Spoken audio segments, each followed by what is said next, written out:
oftentimes, as you guys know, I've been very public about this, the fact that it's all men until it's no men. And I firmly believe that. And I see a lot of a lot of women holding space and having this particular conversation. And sadly, there's just not a lot of people in the live. And I reached out to someone who you all know and love, who will be joining us at some point this morning, about how we can have this conversation and hopefully put more attention to it, because I think it's a conversation that men have to be having, but women attempting to have this conversation don't get the larger audiences that, unfortunately, some male creators get in this space. So that's why we're going to do it today. So the question is, why don't men listen to women? I think it kind of dovetails on it's all men until it's no man. So we'll be having that conversation. So today I want to use this space to hear from women. I want this space to be considered yours today. And if you have stories that you'd like to share or observations, because there's a really, really interesting dynamic that's happening right now, specifically as it relates to the situation with Schmaxwell and J.E. We'll be very mindful, by the way, we'll be very mindful of what words I use today in describing those particular people, because apparently that is now something that we can add to the TikTok naughty list. But yeah. So that's the conversation that we want to have today. And like I said, as uncomfortable as this conversation makes a lot of men, I think that's the point. We're going to get into some alarming statistics that most women know, but most people in general may not know.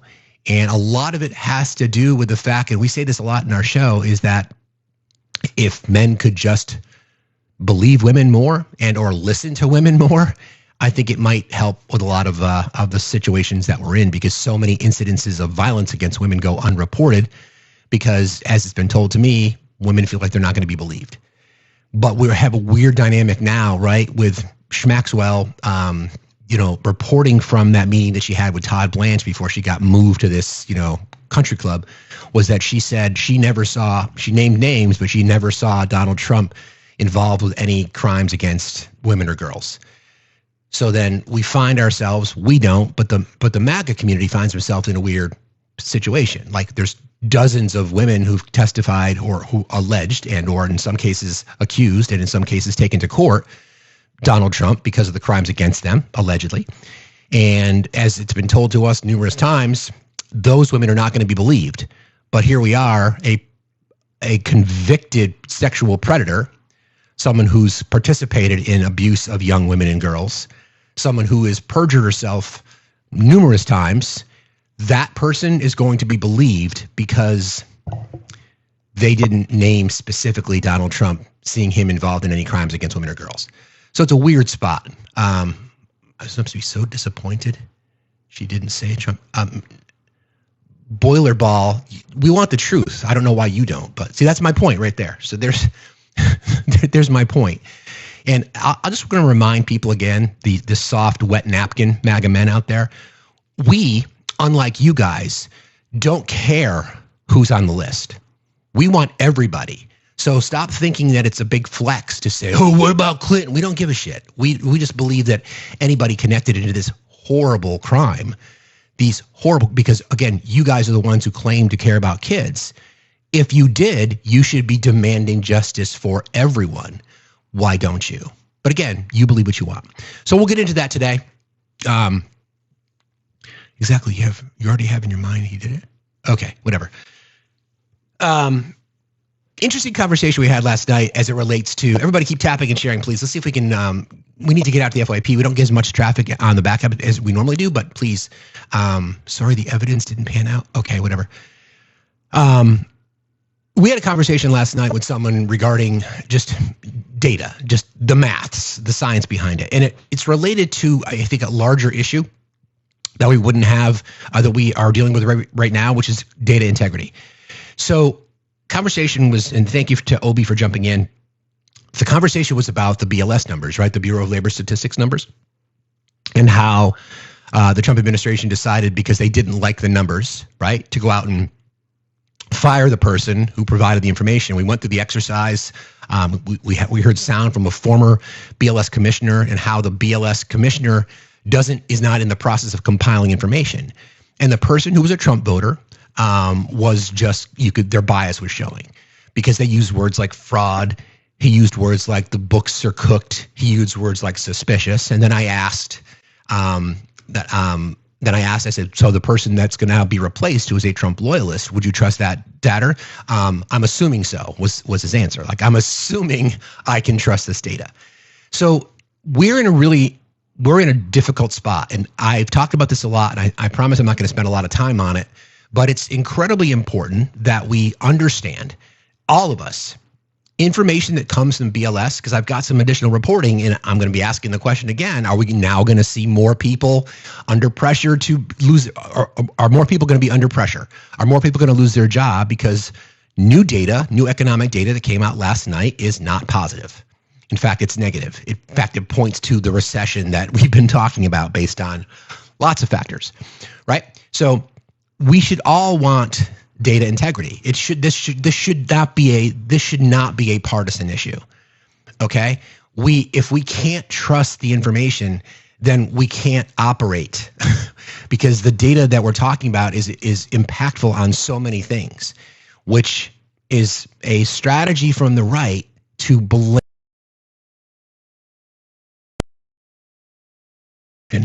that doesn't align with what we want, right? Or what the president in this case wants. So before I get into that, I'll talk about that in just a moment. I just want to remind folks that today in Alaska, the president of the United States, I should say the twice impeached, 4-time indicted, sexually abusing, fraudster, convicted felon, name on a list predator, is meeting with a war criminal, former KGB operative, and they're going to be discussing a variety of things. You know, we know that Ukraine is on the radar. We know that mineral deals are on the radar. There's been rumors about Trump carving out a resource, an effort to allow Russia to tap into some of Alaska's resources. Like, we don't know. Like, I don't want to go down that road. We'll wait for the press conference.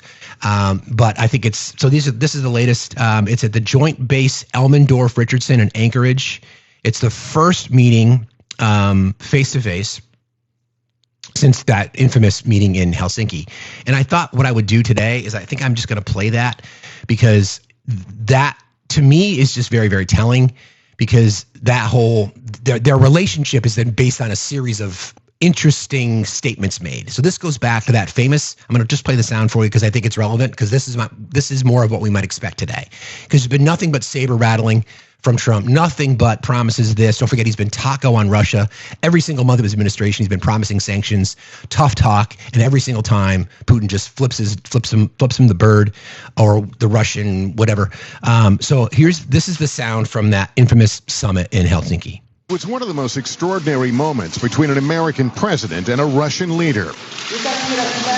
Their meeting framed by Friday's Justice Department indictment of 12 Russian agents for election meddling, and the judgment of U.S. intelligence agencies, including Director of National Intelligence Dan Coats, that Russia interfered. President Trump asked, who do you believe, President Putin or the U.S. intelligence community? His answer? People came to me, Dan Coats came to me, and some others. They said they think it's Russia. I have President Putin. He just said it's not Russia. I will say this, I don't see any reason why it would be. And the president complimenting an offer from Putin. Instead of turning over the indicted Russian agents, Russian officials would question the agents themselves, with special counsel Bob Mueller present. I have great confidence in my intelligence people, but I will tell you that President Putin was extremely strong and powerful in his denial today. And what he did is an incredible offer.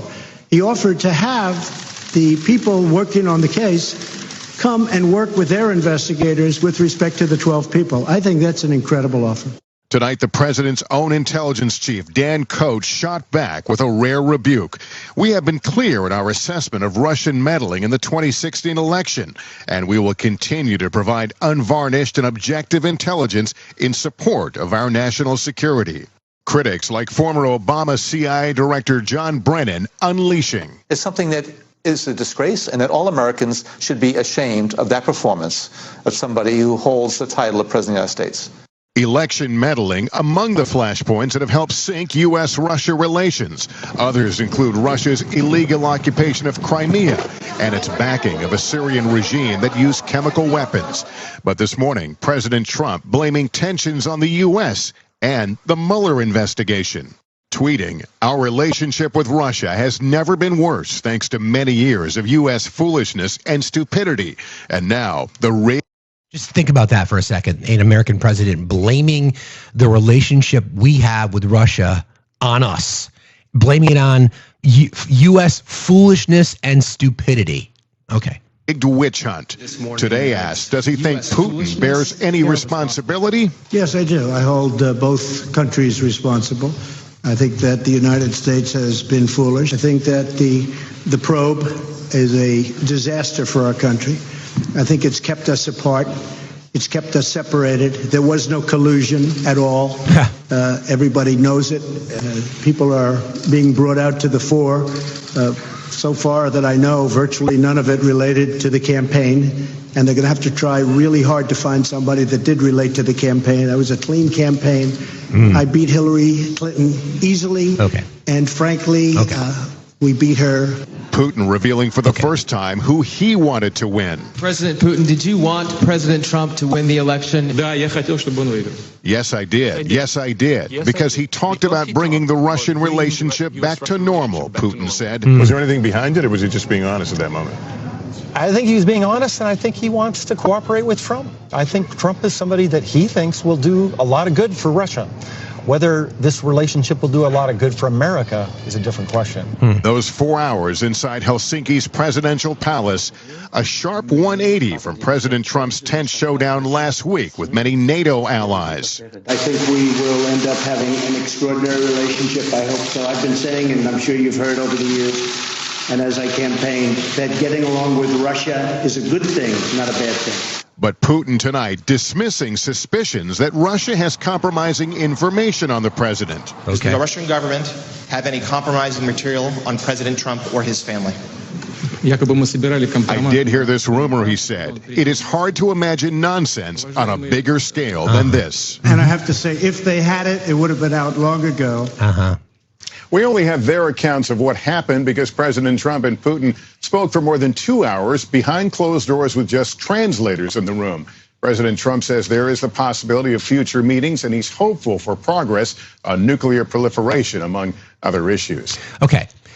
So that, again, just for those people that were just joining, that was sound from the July 17th press conference of 2018 when Trump and Putin met in Helsinki, Finland. Remember, there's reporting about how aides and advisors were asked to leave the room, all kinds of stuff. And you heard it, right? You heard the deference paid by the American president to the Russian president, blaming everyone but the Russian president for hacking in the 2016 election, which, again, goes back to what Tulsi Gabbard has attempted to do to try to say that, oh, no, there was all this nefarious activity by Obama and others. And you'll notice that that Dan Coates was cited here along with John Brennan, and those two people have been identified. Okay, of course, we'll do our appeal. Sure, thanks, no problem. Those two people were Those two people were named in the potential indictments or charges or potentially wanting to be subpoenaed. So again, this is all a distraction, right? I think I saw our special guest today, special co-host today. Yay, good morning. Good morning, my friend. How are you? I'm excellent. I'm so excited to be here. Thank you for having me. I am so happy to have you. So for those of you, so welcome, Kristen. Everybody say hello to Kristen. When I reached out to Kristen, it was because I've seen her. First of all, props to you for going into a lot of these spaces. And for those of you who've never seen Kristen in these spaces, when the topic of all men, or it's all men until it's no men, comes up, just the way in which you so eloquently and diabolically break some kneecaps, I'll put it that way. So thank you for the work that you do. But as we discussed in my message to you, the topic of like either this or it's all men or it's until it's no men, hosted by women, doesn't get a lot of traffic. So that's kind of why I thought maybe we would do this. I appreciate you having trust in me to carry this conversation. So I wanted to welcome you and tell me what is on your mind in general, or we can just kind of talk. Thank you so much. And for those of you who aren't familiar with me at all, just to kind of give you a little bit of insight, I'm a rhetorician by trade. I have a master's in communication, so I study a lot of how language and persuasion tactics are used within the cross sections of like the grotesque and feminism. Um, I go out on these TikTok streets and unhinge my jaw a lot. So if you've seen me, I'm being overly empathetic to men at times, sometimes, sure. But really, systemic gender issues are a very large focus of my work. Um, I'll be honest with you, Steve. When we first started talking about this, I was very, very confident in the crux of my argumentation. Um, and as I got through this morning and started looking through my notes, I was like, even I hope you don't mind me bringing up our just like personal DM to a degree, but like Do it. Go for it. we were talking about just running this as, it's all men till it's no men, which has been somewhat in practice as a rhetorical device since the 1970s, but really established its growth as kind of like its own rhetorical device in itself just pretty recently. And Steve got dinged for this on his account for even kind of discussing systemic gender issues and patriarchal ontology and like the historical roots of that and what it means today. And I found that so interesting, and it threw me for a loop to the fact that men don't want to listen to this message off the cuff because they're so insulted by it. And I'm not surprised. I'm someone who gets bananaed for gender-based violence often, which feels very ironic to me. But I mean, there's so much to cover here. So I didn't know if you wanted to run this with having, guests come up and just kind of talk about it, or if we Yeah. start off with why people just don't think that, women are listened to when it comes to anything between, essay, when it comes to philosophy. I mean, it starts from the ground root. So we could go any direction with this. I would say yes and yes, Kristen. Absolutely. Cool. I know we didn't talk about the mechanics, and as you know, we discussed a variety of topics, captions to kind of invoke conversation. And I think that there were some. I mean, you called it out the topic that we wanted to use, and I think rightly so. We kind of avoided that. That's where I sort of landed on this because I hope it's a bit all encompassing. Because I think ultimately, I shouldn't say ultimately, I'm not going to speak for you, but it seems like this is at the crux of a lot of what we discuss. Like if men could just listen and or believe women, I'm not going to say the problems wouldn't exist or they wouldn't go away, but there might be more. For example, there may be more women who report incidences of violence or, situations that they see, whether it be, intimate partner violence or just in general, just examples of misogyny out in the streets. And I think part of it is related to the fact that men just don't listen to women, period. Collectively. And I'm not insulted by that because I think it's the truth, right? So, I mean, I want to tap into your brain. So like I mentioned to you, I want you to consider yourself co-host today, not a guest, and we'll bring people up, but I want to reserve this space as much as we can today. Not that we don't want to hear from men, but I want to make sure that this is focused on women so that we can, I want to hear stories. I want to hear examples. I want to hear your perspective on it. Did you hear what I talked about initially when we're talking about the situation with Schmaxwell and how now the right has got themselves in a bit of a pretzel, that this particular woman has come out and said something that they would see as a win by saying that she didn't see anything connected to Trump. So they're going to believe her potentially, but not believe the victims, right? Yeah, I think we've seen, at least on this app, quite a bit, people kind of bringing up the notion of if we just listen to women, we wouldn't need the Epstein list, or E-list, sorry. Is that kind of what you're referring to? Yeah, I'm not sure. Apparently it's on the TikTok naughty list, so we'll just stay the list. I think people will know what we're talking about. Yeah. I find that such an interesting transgression that we're having because it's so true. It's so based in everything that we would be talking about here today, and it kind of harkens back to the notion of we had 27 credible essay accusations against Trump in particular, and it took so many people, him being found liable, But even when he was found liable, people are in complete denial of it. So, what does that show us in our everyday systems of the believability of women and how we actually confront these issues? Um, Even just coming from, my bachelor's being in journalism, went to journalism school, and we studied even the structure of how we victim blame in a lot of articles relating to gender-based violence. We changed the lead in these stories and put the accountability on victims essentially. Even though we have things like grape shield laws, and it's just such an interesting power dynamic that we see in everyday life, even the way that we are fed information rhetorically or oratorily. Uh, the power is so shifted at all times that, of course, people don't listen to women because we're infantilized, we're subjugated, we're objectified, we're exploited. And it comes out in our language, it comes out in our entertainment values, it comes out in every kind of area of the world that we could think of. So it's just really interesting to think about how this messaging is going to work. And I'm excited to have people come up and share stories and talk a little bit further, because we can kind of pull apart and see what people are thinking. I totally agree. And actually, as you were talking, Kristen, of course, some crazy comments went by. I think the situation with the civil being adjudicated civilly as a sexual predator in New York with the E. Jean Carroll situation, I think is and I'm glad you brought it up, because it wasn't a criminal conviction. The excuse that supporters and apologists will use, well, it was just a civil conviction and or a civil judgment against him, erasing the fact of what actually happened. Right. So that to me is still mind-boggling, that people will pretzel themselves so much that ignoring what the jury actually stated about forcible and deliberate penetration, instead, because it wasn't a criminal conviction, and again, victim blaming. Right. Absolutely. And I think that's such an important point, because we use that as kind of the excuse often. But we see even in cases where men are fully prosecuted, and are found guilty in a court of law, not just a civil court. Right. Like recently, the gynecologist who was charged, we still find judges making excuses and saying this can affect their business practice. Why are we willing to re-victimize women over and over again? I could not tell you, outside of understanding what's happened historically. But yeah, I mean, it seems like there's always some kind of blockage in the way of saying, this is a real harm to women. We're willing to accept it. And in knowing the size of your brain, I mean, imagine you kind of spend some time either researching or investigating or studying up on the manosphere. I mean, I talk about this because I've got two boys, 23 and 21, and thankfully we've been talking about these kinds of things, so I don't feel like they're influenced by it. I think they're aware of it.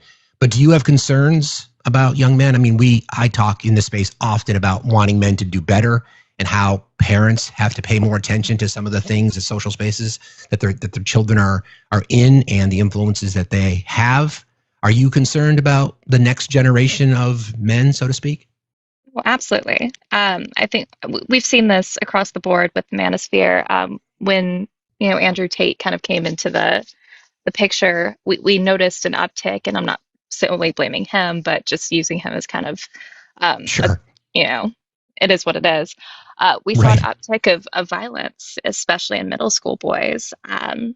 This kind of language is not new necessarily, but we have to acknowledge how it's spreading much more like wildfire at this point, because we've got on algorithms, if young men are signing up for, let's say TikTok in particular, we've seen studies recently where within 30 minutes they're being fed manosphere content without ever touching anything in particular that would account for that. Hi, good morning, Vicky.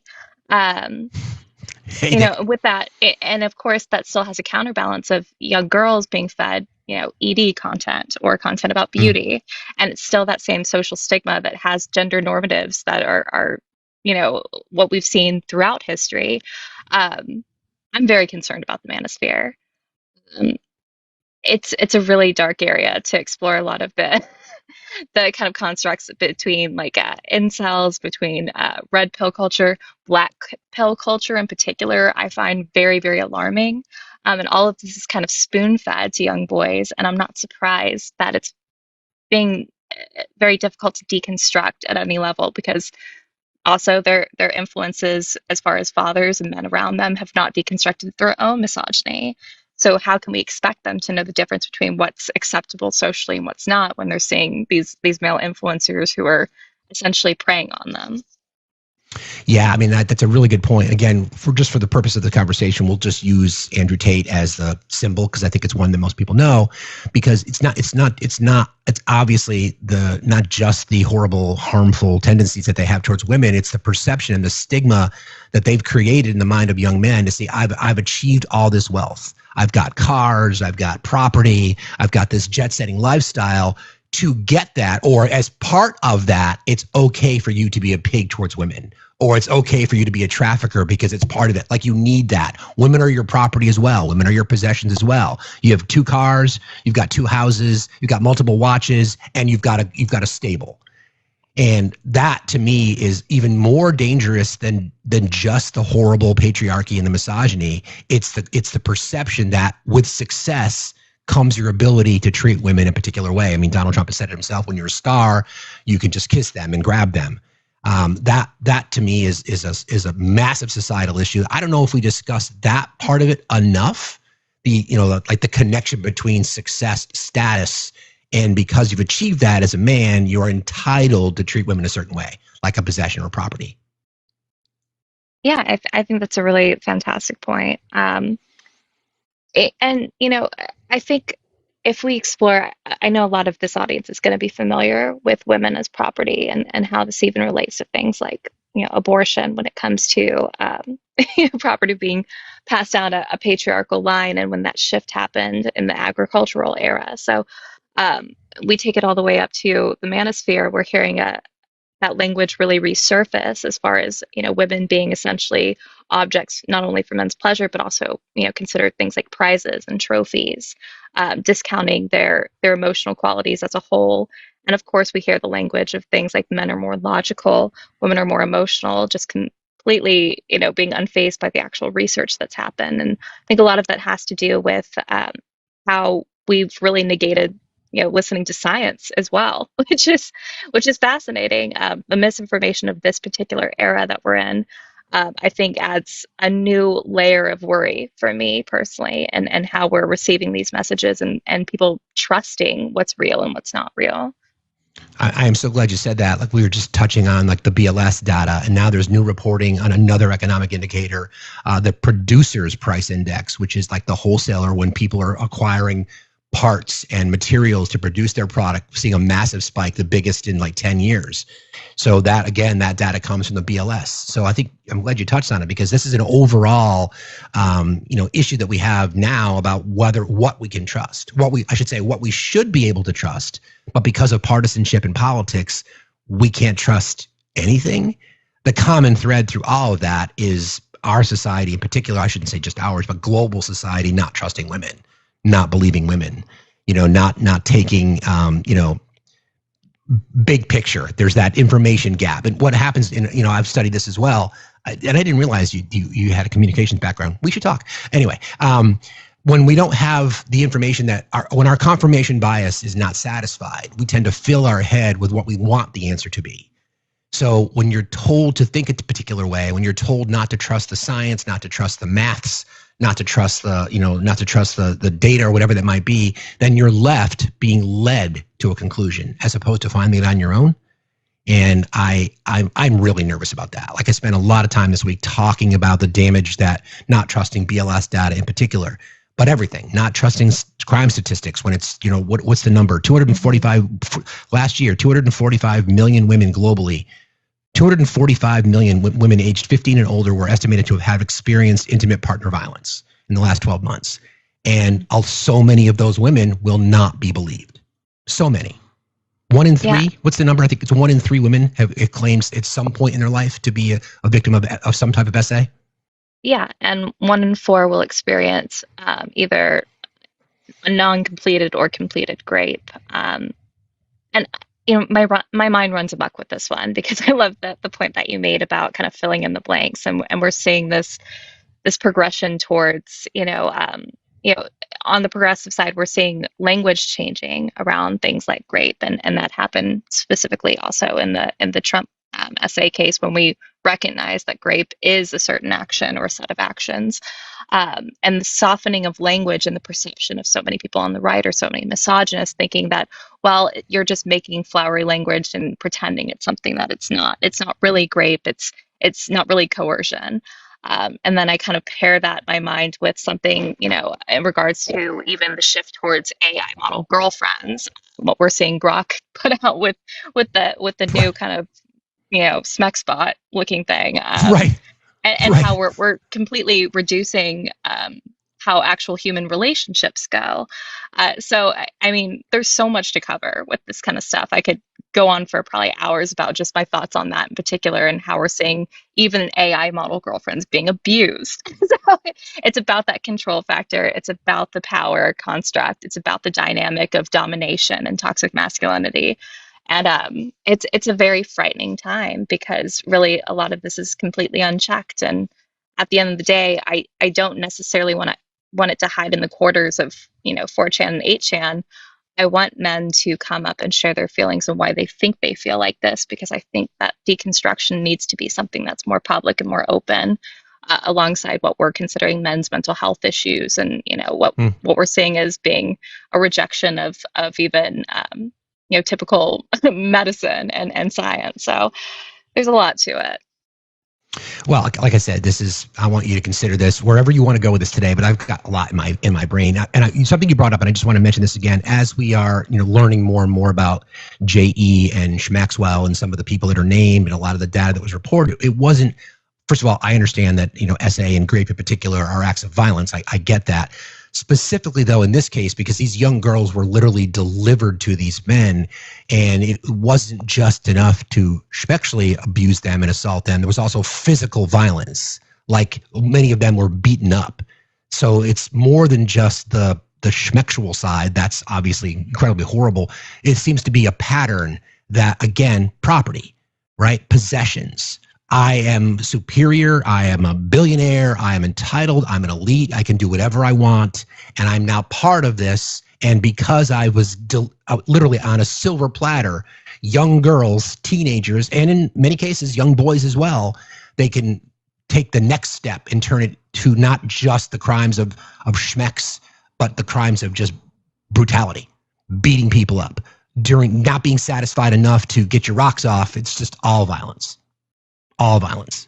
Absolutely. It's fully about dehumanization. I think we've completely trained people within capitalism to kind of slowly give into this notion. And, DV is not something new, but I think at the scale that you're seeing it, things like, especially the right is bringing up trafficking consistently. We don't think that they're equipped with the empathy to understand what that really looks like and what those power structures are, without being able to recognize that we've really propped up those behaviors and we're accepting of those behaviors on such a high level. When you're talking about this, like when you're in spaces, either hosting or co-hosting or just doing your savageness, when you see men being, I'll just use it for lack of a better term, triggered by the statement that it's all men until it's no men, what do you want other men who are struggling with that concept to understand when they see that? Oh man, that's a loaded question. It's a good question. I have a lot of ebbs and flows in my approaches, dependent on the spaces that I'm in. What I want men to recognize is I need them to first decenter themselves when it comes to the language choices. And instead of focusing on essentially the tonality or the delivery of a rhetorical device like it's all men until it's no men, I want them to simply listen to women, without precursors of judgment to whatever emotional value they think they have. If they think that they're applying logic, if they just think that they're telling stories, we need them to actually experience the entitlement and the harm that men feel that they can just go up into spaces and deliver. One thing that I've noticed consistently over years of doing this is the fact that men will come up and consistently feel the need to defend other men who have entered a space with women who have decided to lose their minds, lose their cool, call us females and push back when we say, hey, please call us women kind of stuff. There's 1,000 different types of examples of entitlement in that particular notion. And the idea that they think that women are bullying them for bringing their attention to this. Like this is radical feminism to simply say we can hold a space, we can discuss gender-based violence, and you're not in control of it. What I really want them to notice is how men are interacting with women in that sense of entitlement, and start to deconstruct it by asking honest questions instead of just kind of getting in their own emotional feelings about centering themselves within, I'm a man, I'm a good man, because it's really not up to them to decipher if they're good men, which I don't really like the dichotomy of good versus evil in any sense of the word, because I think we're far too complex for that. But yeah, I digress. I want them to pay attention to how power looks in these spaces. That's a really, really good point. Like that whole, I'm not the arbiter to how to define a good man. It's just about actions. And it's funny. I've never been triggered by that statement. Like it's always been thought provoking for me when it's all men until it's no man. Like, what does that mean? Yeah, I get it.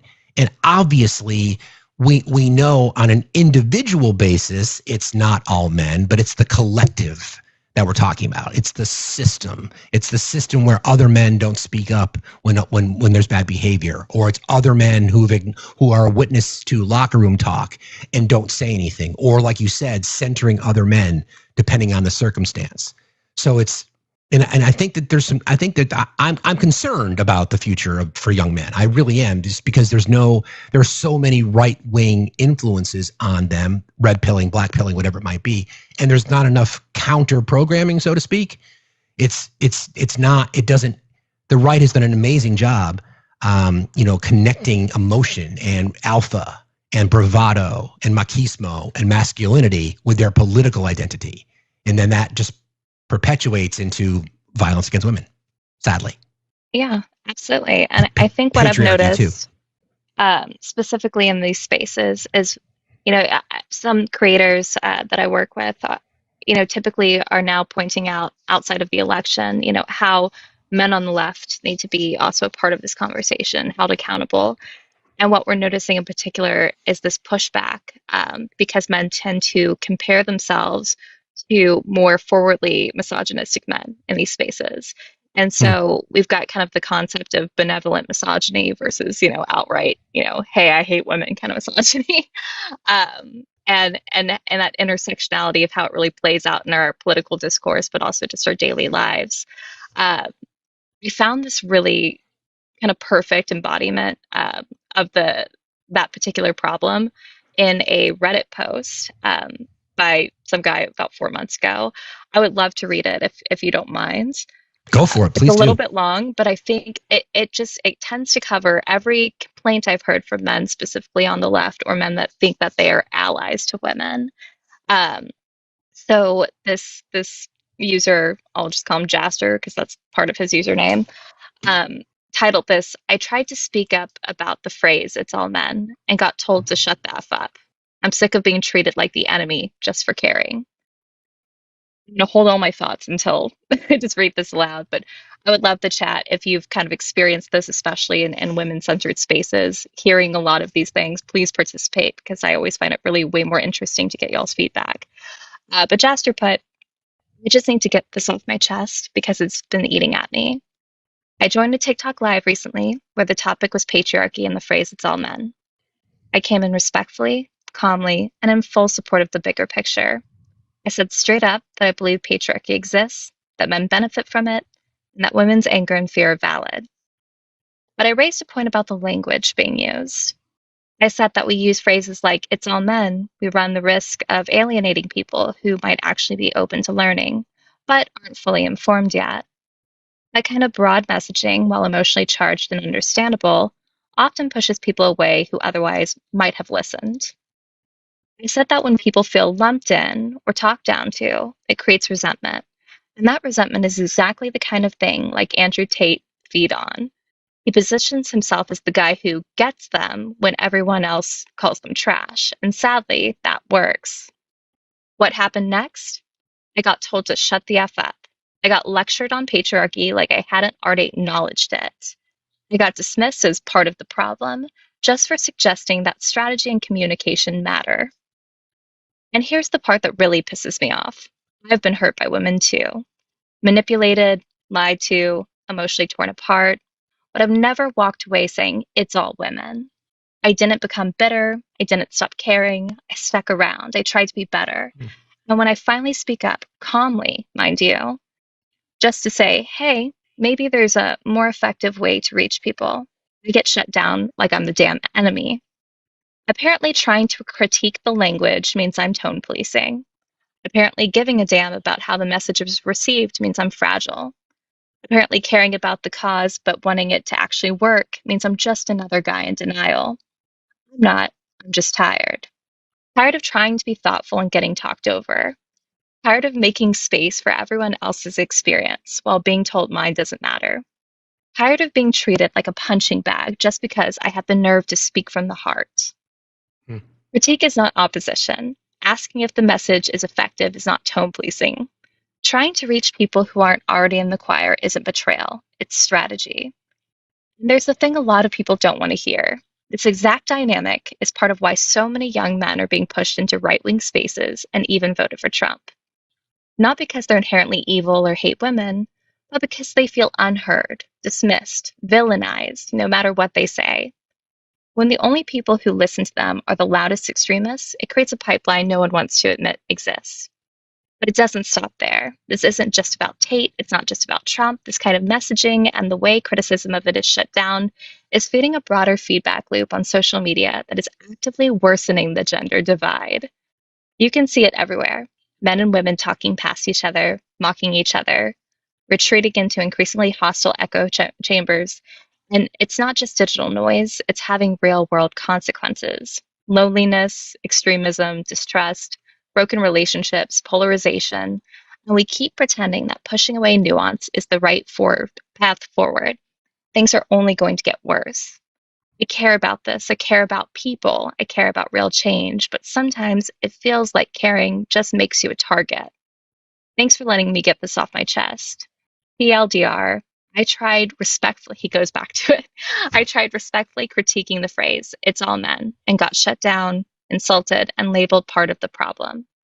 I wasn't denying patriarchy. I was pointing out that this kind of language can alienate potential allies, fuel resentment, and feed toxic figures like Andrew Tate. It's not tone policing to ask if the message is actually working. This kind of one-sided messaging is worsening the gender divide on social media and in real life.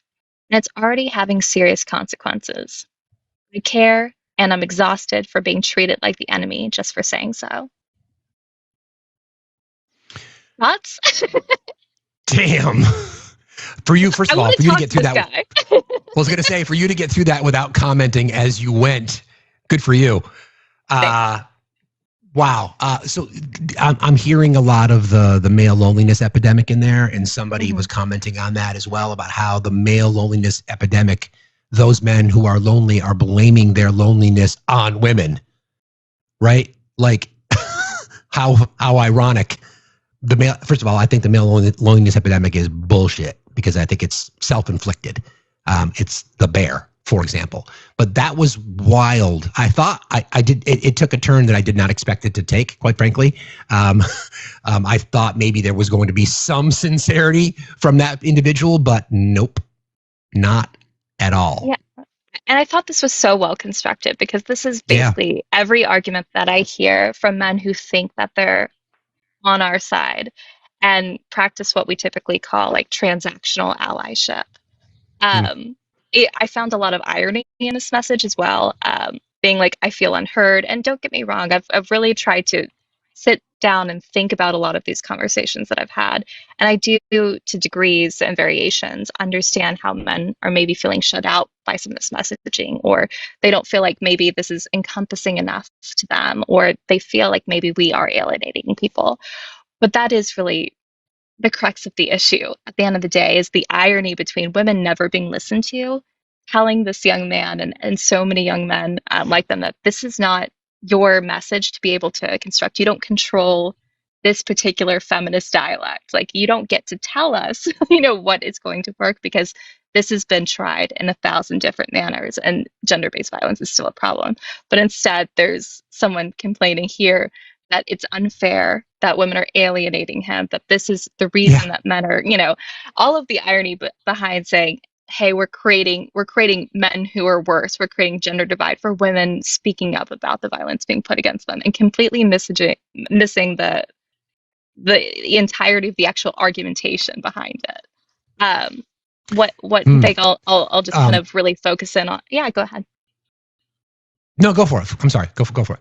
Finish One thing I'd love to hear from people in the audience as well is how many people have had this conversation, and instead of actually getting the meat and potatoes of what we're fighting for, have been tone policed on this in particular. And I'm calling it tone policing because that's exactly what it is. They don't understand that this is a rhetorical device. They want to change the message because it feels uncomfortable for them. Something in there, I think we can have this objective conversation because I know the size of your brain. But for the friends, if you're just joining us and you do not yet follow Kristen, I don't know, first of all, why, but please do that. Thank you. Something he said in there was unfortunately true, is that a lot of young men, we can see voting tendencies and then just ideologies. Women as they age get more and more liberal. Men as they age get more and more conservative by and large, but it's happening at a higher rate, especially now. So it's funny because I've gotten more and more liberal as I've gotten older. So I'm not sure where that data point comes from, but the observation that individual pointed out is that that's one of the reasons why men are shifting to the right. It's under false pretense, obviously, but that's why I asked that question earlier about what's the counter to that, right? And I always feel like moms are potentially influential, meaning that are moms the ones because, mothers' relationships with their sons, their baby boys, the influence over them to say you don't need to be this way. But so many women are stuck in the patriarchy as well. Just the accommodation to the subservient nature of their relationship with their husband. That they're supposed to answer. I'm supposed to do what I'm told to do. So that positive influence on young men isn't there. So I can see objectively why young men are shifting to the right. It's unfortunate, but it's real. I guess the question is, how do we counteract it? Yeah, no, I'm also curious what that looks like with our Overton window, if they're really shifting to the right, or if we're seeing this larger conversation about men, specifically young white cishet men, feeling alienated because we're finally talking about the things that plague intersectionality, what our systems are actually creating, and us pointing to the fact that there's just this one kind of social group that doesn't have those same deterrences at all times. I mean, I don't think anyone's going to argue against the fact that capitalism harms many of us. It streams across lots of different spaces, but for some reason we're having so much pushback against equity because when you are the oppressor, it obviously feels like you're being oppressed when it's called out and actually addressed. So I don't know if men are being pushed more right, outside of just what they're being fed as far as content. I think they've always been pretty right because of our traditional gender norms and what we consider things like the nuclear family. And unfortunately, whenever we see things like, the feminist movements, whichever wave you're looking at, paired with things like the Me Too movement, I think Me Too was a really, really big moment in history where we saw a lot of those shifts happen. Do you I'm curious, and someone actually asked this question too, what, when in your travels, when you're roaming the TikTok streets, Kristen, and you see women defending bad behavior by men, women being subjected to the influence of the patriarchy. What is your reaction to that? By and large, I know that's a loaded question, but I'm just curious. Soul crushing. It's soul crushing. Yeah. I have immense empathy for the fact that I understand that women have essentially been, made hostages to the patriarchy, and that's why I feel so much empathy and compassion towards men who are just growing up, even, in these kinds of environments where, you don't really stand a chance against misogyny because it's baked into almost every moment of our lives in some way, shape, or form. I'm sorry, I lost the question a little bit. Because when women are defending it, internalized misogyny Correct. is something that we actually have to address. Absolutely, it's painful, and I find myself really struggling constantly. And I know a lot of other creators do this as well. Is that it almost feels like it's a harsher pain when we hear women defending the patriarchy and wanting to kind of move past their own rights. We saw this with obviously Roe v. Wade and the Dobbs decision as well, when we hear the pushback of, well, they're pro-life women. And yeah, they're working against their interests. I don't think we can ignore things like intersectionality when it comes to that specifically as well, because a lot of women will betray their gender for white supremacy at the end of the day when it comes to voting as well. Yeah, See, internalized misogyny, we don't have the power, man. We don't have the power. Right. So it's very, very hard to tackle that one first. I'd be curious your thoughts on this, because people talk about how, why do women, or why do members of the Black community or the indigenous population or LGBTQIA, why do they vote against their best interests? I kind of look at it a little bit differently. I look at it as preservation of status. So I see that women, in particular white women, not necessarily voting against their best interest. They are, but they're voting for their preservation of their status, meaning I am voting because of my cushy conservative lifestyle, or I'm voting because I believe that my husband is superior to me. So they're preserving something, whether it be their place on the hierarchical ladder, or their status place, or their country club lifestyle. I'm generalizing on purpose, but I've always thought about it a little bit differently. Yes, ultimately their vote is against their best interest, or their opinions are against their best interest, but they're voting for something to preserve something. Potentially, 1,000%. Right? And that's exactly what I mean when I say they trade their gender in for their white supremacy, because when we look at the structures of power, if we look at the hegemonic power systems and what I kind of call the unholy trinity of like white supremacy, capitalism, and patriarchy, one of those tiers they have higher standing in. So, white women understand that they are subjugated by being women. They are the oppressors when it comes to being white in particular. So I think, yeah, absolutely, it's preservation of their status. I do think that there's, a certain form of feeling disillusioned. I think a lot of problems come when we think about even the structures that have been pressed upon us by, monotheism. Christianity plays a huge part and how we've really thought about even our own rights and being able to speak up for ourselves, and this kind of single household voting thing that's coming back. So even with the SAVE Act, I mean, it's all very real. It's very concerning. Since you brought up the household voting, can I play a little bit of sound? You're familiar with Doug Wilson, I'm assuming, right? Okay.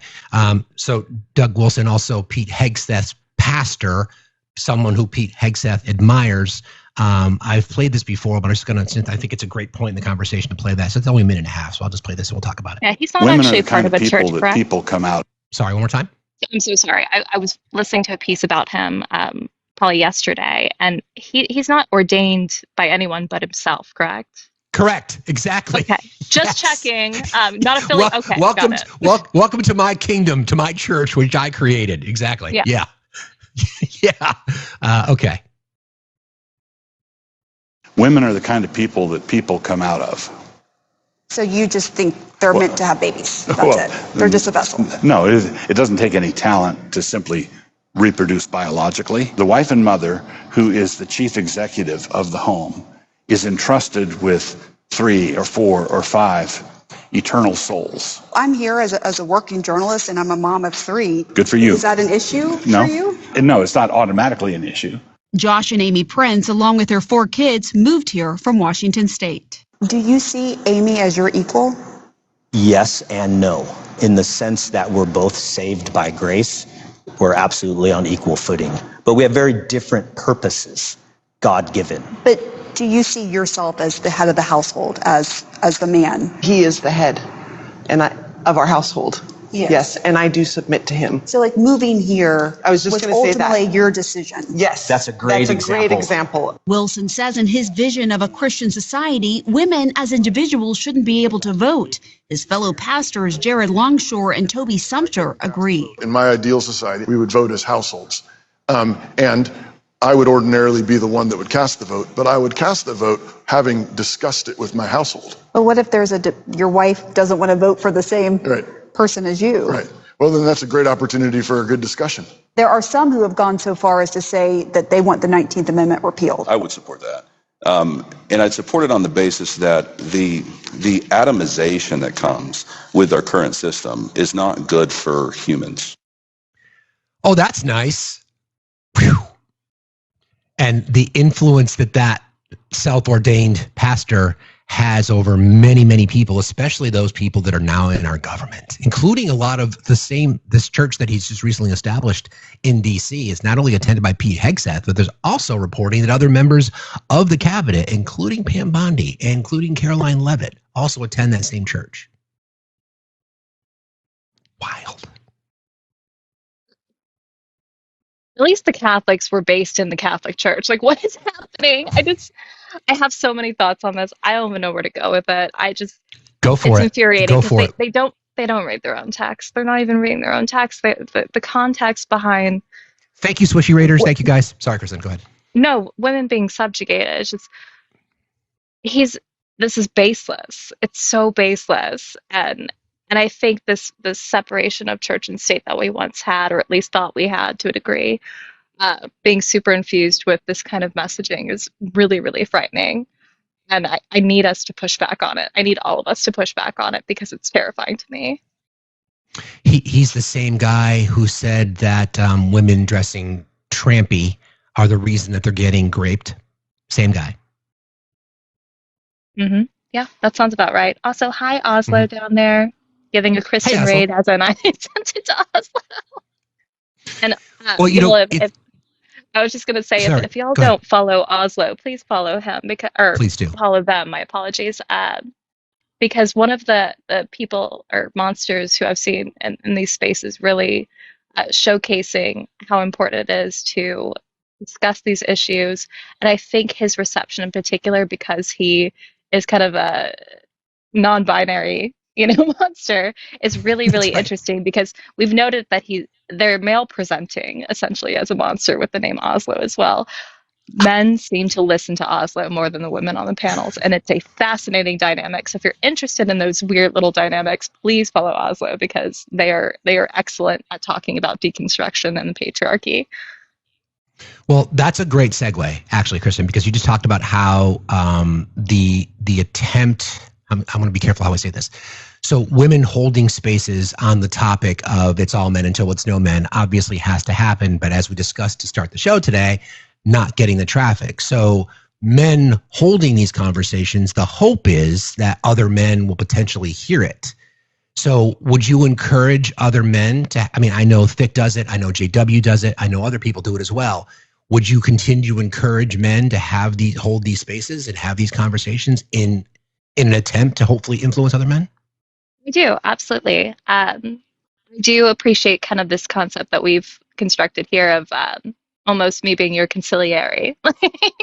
I think that men should absolutely consult women on messaging, on how women are being affected in these spaces. I think Lex, if anyone is familiar with Lex therapy, is someone who's really especially qualified and apt at this, to have conversations with men about men and how they affect not only other men, but women and children. I think a lot of the men on this app who are coming from a therapeutic standpoint have a really defined basis of what this should look like. But I definitely encourage men to hold this topic. What I don't encourage them to do is what I've seen some creators push back in debate spaces by saying, I want to run this topic, but I want to change the phraseology because we don't find it encompassing enough. And we want to disprove all men until it's no men because, we think that we know what's better. That's my really only concern. But I think having women who are well-versed in this topic and prepared for, kind of the whiplash of what happens when we have these conversations, I think those are people who should definitely be on standby to kind of course correct as well. That's a fair point. Just I'm going to let folks know when Chris and I just talk about doing this, there was a topic that I wanted to touch on, and I wanted to use the language that said, "What is a man?" And then she provided me very good feedback on that, and we thought that we could navigate through it. But my fear ultimately was it was going to turn into more transphobia. So that's why we decided to move away from it. My intention behind that was to show how disingenuous their entire argument is regarding that statement, "What is a woman?" Now, I'm curious, two things for you. I'm gonna put you on the spot a little bit. You have a big brain, you'll be fine. I would like you to define feminism. I love you putting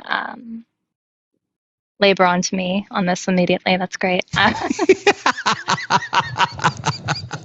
think that's it's like someone asking me my favorite movie. It's an impossible question because feminism has changed so much. Let me tell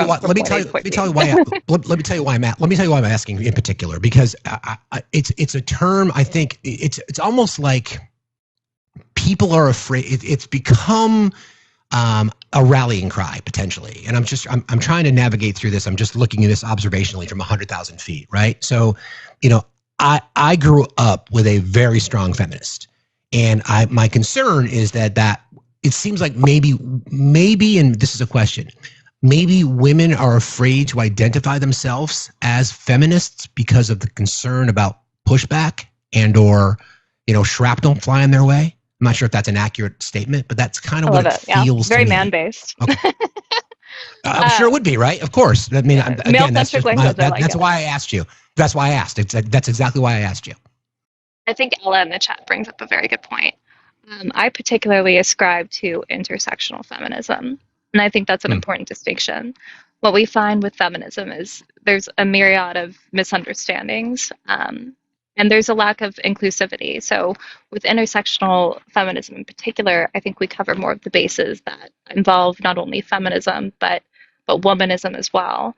And then we can, kind of work on the deconstruction of what, men typically perceive it just having, the prefix of fem in it. We're still fighting the injustices for equity and equality for all. I know Fickless in particular prefers to identify as an egalitarian. I don't think there's anything wrong with that either. It's convoluted to a degree because we've had a history of feminism that is excluded certain people. That's obviously not what I ascribe to, but I think it's very fair if people want to identify in different languages or, have those moments of saying, hey, feminism is not what it always was. And the overarching message is equity.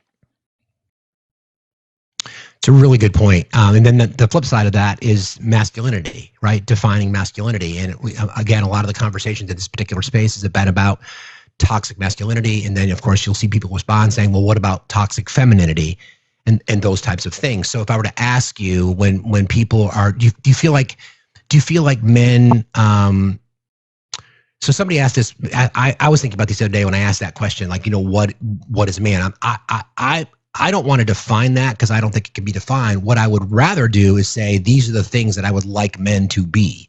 I'd like men to be more self-aware. I would like men to understand that they can act on emotions that aren't just anger and lust. That it's okay to show those kinds of emotion, to be vulnerable, to be humble, to show humility, to show respect, to be leaders by expressing themselves in a way that would just be considered normal, not under the premise of if I show emotion, I'm going to be considered weak. So that whole masculine argument, I think, is, again, one of those things that's become weaponized in a way. Would you agree? Yeah, absolutely. And I do beforehand want to fix this, kind of course correct for a moment. I notioned Fickless identifying egalitarianism. And to my point, he noted that, he doesn't want to be associated with TERFs, trans exclusionary. I do Good morning, Fick. How you doing, buddy? My apologies.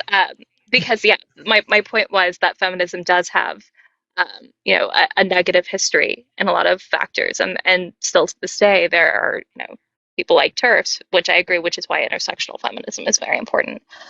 As far as masculinity goes, I have a lot of thoughts on this about anywhere from just taking almost a gender abolitionist standpoint to, identifying where men are currently standing.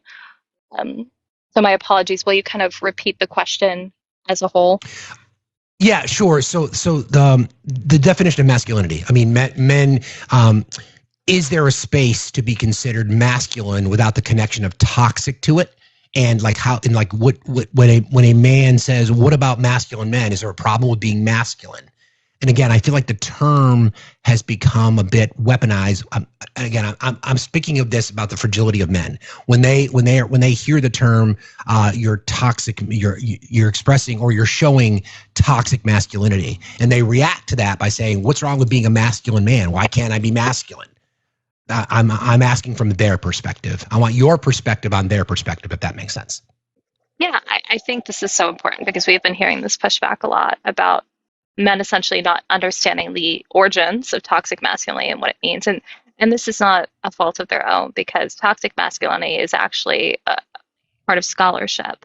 It was, discovered or coined in the 1990s by a psychologist, Shepard Bliss, who was exploring men's rights advocacy.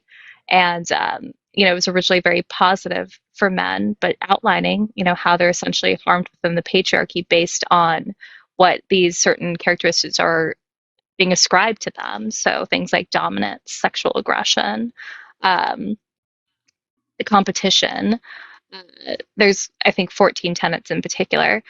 But what we've seen happen is, much like many concepts on this app, someone used it in a debate and then it kind of unraveled into a space where it's just men being toxic, which is not the reality of what toxic masculinity is.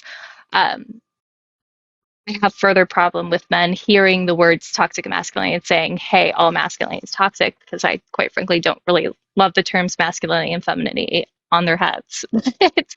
I think there's definitely space to define what we consider masculine behaviors or masculine traits, and making sure that those aren't being, formed into what we would consider toxic masculinity. But it's a very, very complex question, I think. And I would first, want them to pay attention to the fact that no one said masculinity as a whole is problematic. It's this very specific kind of structure that we've created for men and what they're doing unto the world. Yeah, I mean, again, we talked briefly earlier, and it's funny because Thick was the first one to respond when we talked about the male loneliness epidemic, and he was trying to get your attention. I think he did when we brought it up, but I think it relates, right? I feel like, and again, I want everybody to know that I am not here defending. I'm just here for dialogue. I'm just trying to unpack, because I just appreciate Kristen's brain, which is why I wanted to be here for this conversation. Specifically as it relates to that question about toxic masculinity, and somebody said this in the comments, I look at toxic personality traits without attempting to attach gender to it. If you're toxic, you're toxic. Let's be real.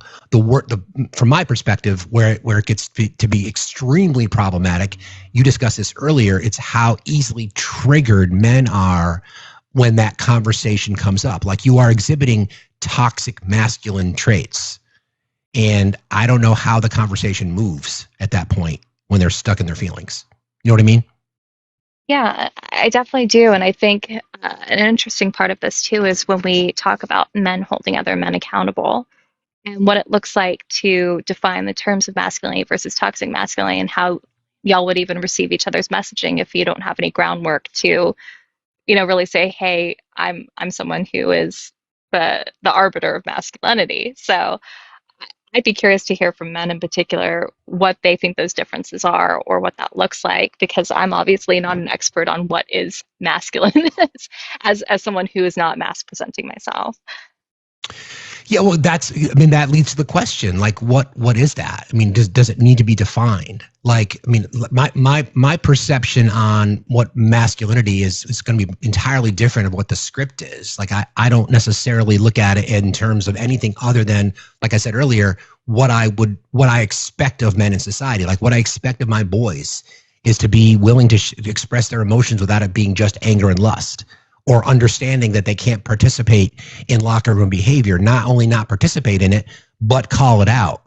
understand what these microaggressions are when it comes to suggestions and or suggestive thoughts about women, and then standing up to it when they see it. I see that as masculine, to be honest, because I feel like as an accomplice, I'm not going to say I'm an ally because I don't deserve that. You have to tell me if I'm an ally. I prefer accomplice, just until I've earned the cred of being your ally. But to be an accomplice, from my perspective, is literally being in the fight to understand that this behavior is just not acceptable. It's one thing to talk about it. It's another to act on it.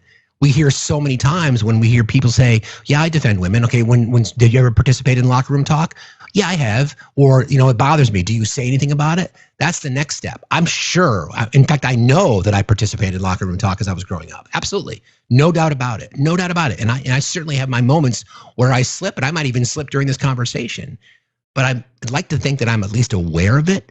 And that's, I think, what I'm hoping that other men are starting to see, is that they just need to at least start with being aware of the situation, the patriarchy, misogyny, and the role that we collectively play in it. And then how then do we fight back against it, so to speak? Yeah, absolutely. And Vicky down there keeps saying it does not exist, and I agree. Again, from kind of a gender abolitionist standpoint, I have a lot of issues with ascribing any kind of traits, particularly to one sex or one gender, because when we talk about even awareness, accountability, empathy, all of these are non-gendered traits, but we typically try to ascribe them to one particular. And where does that harm women in the end? Because at the end of the day, typically we're looking at, okay, these are what it means to be what we would call, for other people's words, a good man, or being called a man as a whole. And I find that language kind of problematic. Yeah. Yeah. It's a tough one. I do too. It's a tough one because we have to work within the constructs of what people currently feel. Oh, hi, exactly. Vicky. First of all, hi, Vic. Are you guys on opposite sides of the room at least? Or are you in the same space? Different homes today. Fair enough. I just want to very hey, quickly bro. point out the timing with which you invited me as I stood up to pour my second cup of coffee is diabolical. I'm here for you, brother. Most welcome. First of all, I always appreciate. Go for it. Kristen, regarding what I sent you, you know which one. And also, I don't think masculinity is real. I don't think it's real. Yeah, I mean, and I'm unpack that, because I agree, and I feel like that is one of those things that is just so triggering for men, right? I'm gonna be slightly tone policing, just because I hate it that like the word trigger or triggering has become like incredibly just overused, because like a trigger is a legitimate like as somebody with complex PTSD, like a trigger is like something that just like sets me off, like and it is a like legitimate therapy term, and I'm not trying to I get it, I understand how it's used. That's just me being very nitpicky, not to like bring the vibe down. Totally fair. Yeah. I think, God, and I don't know. It's like the toxic masculinity. Yes, I will I agree it's a real thing. I don't think that masculinity as a whole is a real thing, because if I were to ask anybody all right, well, define what is masculine, all I'm going to get is a handful of character traits that are literally applicable to everybody. Masculinity means you provide for your family. All right, both people can do that. Well, masculinity means that you defend people. Everybody does that. These aren't specific to one side of the gender gap. It's just not a real fucking thing, in my opinion. I would agree. It's, again, construct, right? Yeah, and I mean, I don't think I am as as staunch in the position as Kristen is when it comes to the idea of gender abolition. I mean, I'd say that I'm definitely very much in that camp, just because and I think a lot of this also just has to do with the fact that as someone who is on the spectrum, there are just concepts that don't make sense to me as a whole. So when people say like, oh, X, Y, and Z, like this is something that men do, I'm like, well, that's something that everybody can do. Like, I don't understand why we've decided that this one thing has to be entirely exclusive to a category of people, because it's just like it's just because something has been the way that it is doesn't necessarily mean that it's the right way or it's the best way to do something. It's never made sense to me. It's a good perspective. Kristen, I'm curious from your perspective, have you seen, by the way, many people have thought that I was Oslo. So I think maybe we can dispel that myth like right now. I'm just going to throw that out there. So I'll leave that right there. But people have been convinced Fax is Oslo. I'm like, nope. Just anyway, I digress. You do seem to have that Garnier Fructis beard. I'll give you that. Oslo is a monster. I know. I understand that. Yes. I don't want to ruin the myth, the fantasy, the reality that is Oslo. Kristen, have you seen a shift? Meaning, I know that, obviously this exists, and I know that these conversations still come up, and I know that there's still so many men that are triggered by the statement, it's all men until it's no men. In the spaces that you spend time in, have you seen a shift? Have you seen more men either willing to unpack their own bullshit or in a positive way, or have you seen it go the other way where it's getting worse? Really interesting question. Both. Can I say both? Sure. I'm finding different pushback, different levels of pushback beyond just kind of trolls. I think we're having more people come up and thinking that they're ready for deconstruction, everyone's ready for deconstruction. Let me take that back. Thinking that they understand what we're doing, but we're also finding that although they're willing to have conversations, they have yet to deconstruct their own misogyny within their own viewpoint. So kind of like the Reddit message that I read off, we have more people who are on face in agreement with certain concepts that we're discussing, but still not recognizing their own internalized misogyny. And that's really a challenge. And I think that's going to take a lot of work for a lifetime, because deconstruction is lifelong work. But we are having more people, specifically men, wanting to hold this kind of topic. And I think that's progress in the right way. I'm glad to hear you say that. Sincerity. I know Thick joined me on that topic one time. I've been a participant in your lives, and thank you for your generosity and your hospitality. I always worry about it, and that's why I asked the question, like, is it sincere? Would it be considered sincere for women and for men to hold these spaces, to have these conversations? I'd like to think it is, because if we're trying to move the needle, right, these conversations have to happen. We know that women don't attract the audience to have these conversations. Men do, but is it considered sincere? And I know that there's people on the left who are, unfortunately, still have a lot of their blind spots too. How do we continue to have this dialogue? How do we invite more conversation? How can we not be afraid to have them? I don't want anybody to, I'll talk to anybody. I think I've proven that, but there's also a line for me. Like, I won't go too far down the road if somebody is getting crazy, but I also want to be able to expose why this topic is so incredibly important. How do we continue to go for it, Dick? This is going to be my hot take. And again, this falls into one of those, like, I don't understand why someone is saying I can't do this. It's happened predominantly within the lives on the left, where anytime someone that looks like me is hosting a live, a particular topic will get brought up, and it will immediately go like, okay, we're not going to talk about X, Y, and Z unless there is a person from this group here, right? And to an extent, I agree with that, to an extent. Because I do strongly believe that if those voices are there, they should be amplified. That being said, it's also one of those things where I also understand that I, as a cis heteronormative white guy, sort of, it's my, I come from a position of privilege. Like I exist in a big old bubble of privilege. Everything that I do is coated in privilege. And I fully recognize that. And I think a lot of it, especially from like men, comes from this like, I get fear is probably like the best word to put here, but I don't even think that that's necessarily right.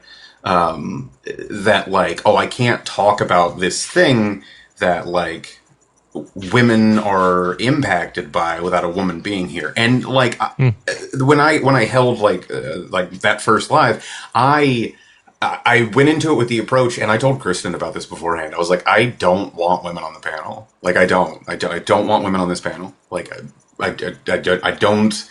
It's not like it's something that they are impacted by, but it is not like unless like men actually hold these things and are the ones holding like these environments to have these conversations, and it is men doing it.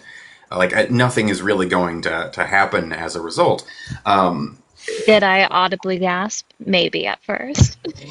No, I'm just kidding. I'm just kidding. I think this is a really good point, Nicholas. I'm sorry. Continue. Very fun. I think that like a lot of it, fear. Maybe it's ego. Maybe it's like this because there is a heavy sort of like idea on the left that like harm, like all harm across the board has to be like reduced, period, full stop, point blank. And I think a lot of times like men specifically need to understand or at least be presented with the fact of like the harm in a way that like realistically is only going to be explained to them through the lens of another man. It's like that's why I was just like, no, like I don't want women up here. Like I want men. Like you popped up. I didn't ask you to. Hector popped up. I didn't ask him to. I literally I was just, this is a thing that I'm going to do. However this rolls, it's going to roll. You bring up a really interesting point. I'm just going to jump in real quick. You bring up an interesting point because again, the fear of having in an attempt to make sure other voices are amplified, I feel like some people on the left are afraid to have conversations if they don't have representation. So I'm looking at this like if we are who we are and we want to stand for and as an accomplice with members of marginalized communities, because I'm with you, Thick. You know, I'm an entitled white man in America, and when I want to be able to use my privilege. So we can't be afraid to have conversations if we don't have representation. Like I can't speak on an experience by someone who's not in my community, so to speak. But I can certainly speak from an observational perspective. I can certainly speak to things that matter to me and why I want to make a difference. And I guess what I'm going to do is I'm going to encourage men in particular to not be afraid to have a conversation about topics that you don't necessarily have life experience or lived experiences in. Just be careful about how you do it, I guess is what I'm saying. Does that make sense to both of you? Right. Yeah. And I think there's, I'm sorry. I was just going to note that I think this is really interesting because there's also a conversation to be had about undue burden of labor on specifically, parties that have small representation as well. And I very much encourage when you guys are having these conversations as men to men, because that's really what women are talking about. Yes, amplify our voices, but also we need men to fix the patriarchal problem because we don't have the power and men do listen to men. So I'm going to mute up so you guys can have the conversation for a moment. Oh no, if you don't interrupt me, I'm going to. I know. Like I'm going to become a difficult cutscene. And I think like to that end, like that's also why, and I mean I've never like sat down and like thought about it, but I mean just on a cursory glance, like it makes sense to me. Like there are a handful of like topics that like people on the left talk about that I am especially passionate about, like essay against both men and women. I am incredibly passionate about. Like if you want to see me go from 0 to 60, that's a topic. The topic of trans people, like I am I don't think violence is always the answer, but I certainly agree that it is one every once in a while, especially when it comes to that topic. Like that is something that I will get very heated about. But I think also just it can also come back to the fact that when you sit down and like examine it, the issue that like men have with like the talking about like victims of SA and like trying to steer it towards, well, what about male victims, or the topic of trans people. Well, like, and I'm using this as a rhetorical device. This is not something that I believe. But when the talking point of like, oh well, I don't want men in a women's restroom. Well, we immediately recognize what the problem here is with both of these talking points. Like, your problem is with men. Like, if we zoom out for a moment and like we stop jumping on to like bandwagony slogans, like the issue here that you have in both of these bubbles is men. It is not the people with which you are purporting to have some kind of problem with. It's men. And I think to that end, like, what it comes down to is just having... I think there's also a disconnect, and this is something that I've talked to Kristen about, because I've never understood why, when topics like the gender wage gap get brought up, why someone pushes back so hard about receiving information and coming to a point of understanding on a topic that in reality does not impact you at all. Like, acknowledging that the gender wage gap exists does nothing to me. Like, in a sense of like, I am not physically impacted, I am not emotionally impacted, I'm not fiscally impacted at all. I'm not. I've never understood like the pushback of like gaining information and going, okay, no, this is real. I think it largely has to do with the idea that if I acknowledge that this thing is real, in much the same way that if I acknowledge the patriarchy is real, if I acknowledge that like society puts men in a position where they are sort of steered to believe that they are like victims of something other than themselves, then they are somehow, like, as an individual, to blame, which isn't the case. Like, I am not, like, as a white man, like, for acknowledging that, like, oh, systemic racism is a real thing, like, white supremacy is a problem. I, as a white man, am not like, okay, well, I guess I need to go turn myself in at the constable's office because I'm part of the problem. Like, that's not what it is. And I think there is this weird sort of victim mentality that men have but don't want to acknowledge, and think that if they just realize that this problem exists, then they are somehow like directly to blame for falling into a position that they did themselves not try to put themselves into. That is totally fair. Buzzy, thank you for being here. Welcome. What is on your mind today, friend? Hi. So all-star panel. I'm so grateful. So first of all, yes, Dick. You know what? I know we say stop giving men microphones, but truly, this conversation this morning has restored my faith that some men do need microphones. And what I mean by that is it's true, right? What Kristen was saying earlier is very true. For us to fix the problems in patriarchy, it's going to take men doing that. The easiest analogy that you have for this is that patriarchy is a hamster wheel that men and women are on. The difference is women can see the harm of patriarchy because we did not build the system. We are merely just a part of it. So we get to see how it harms us.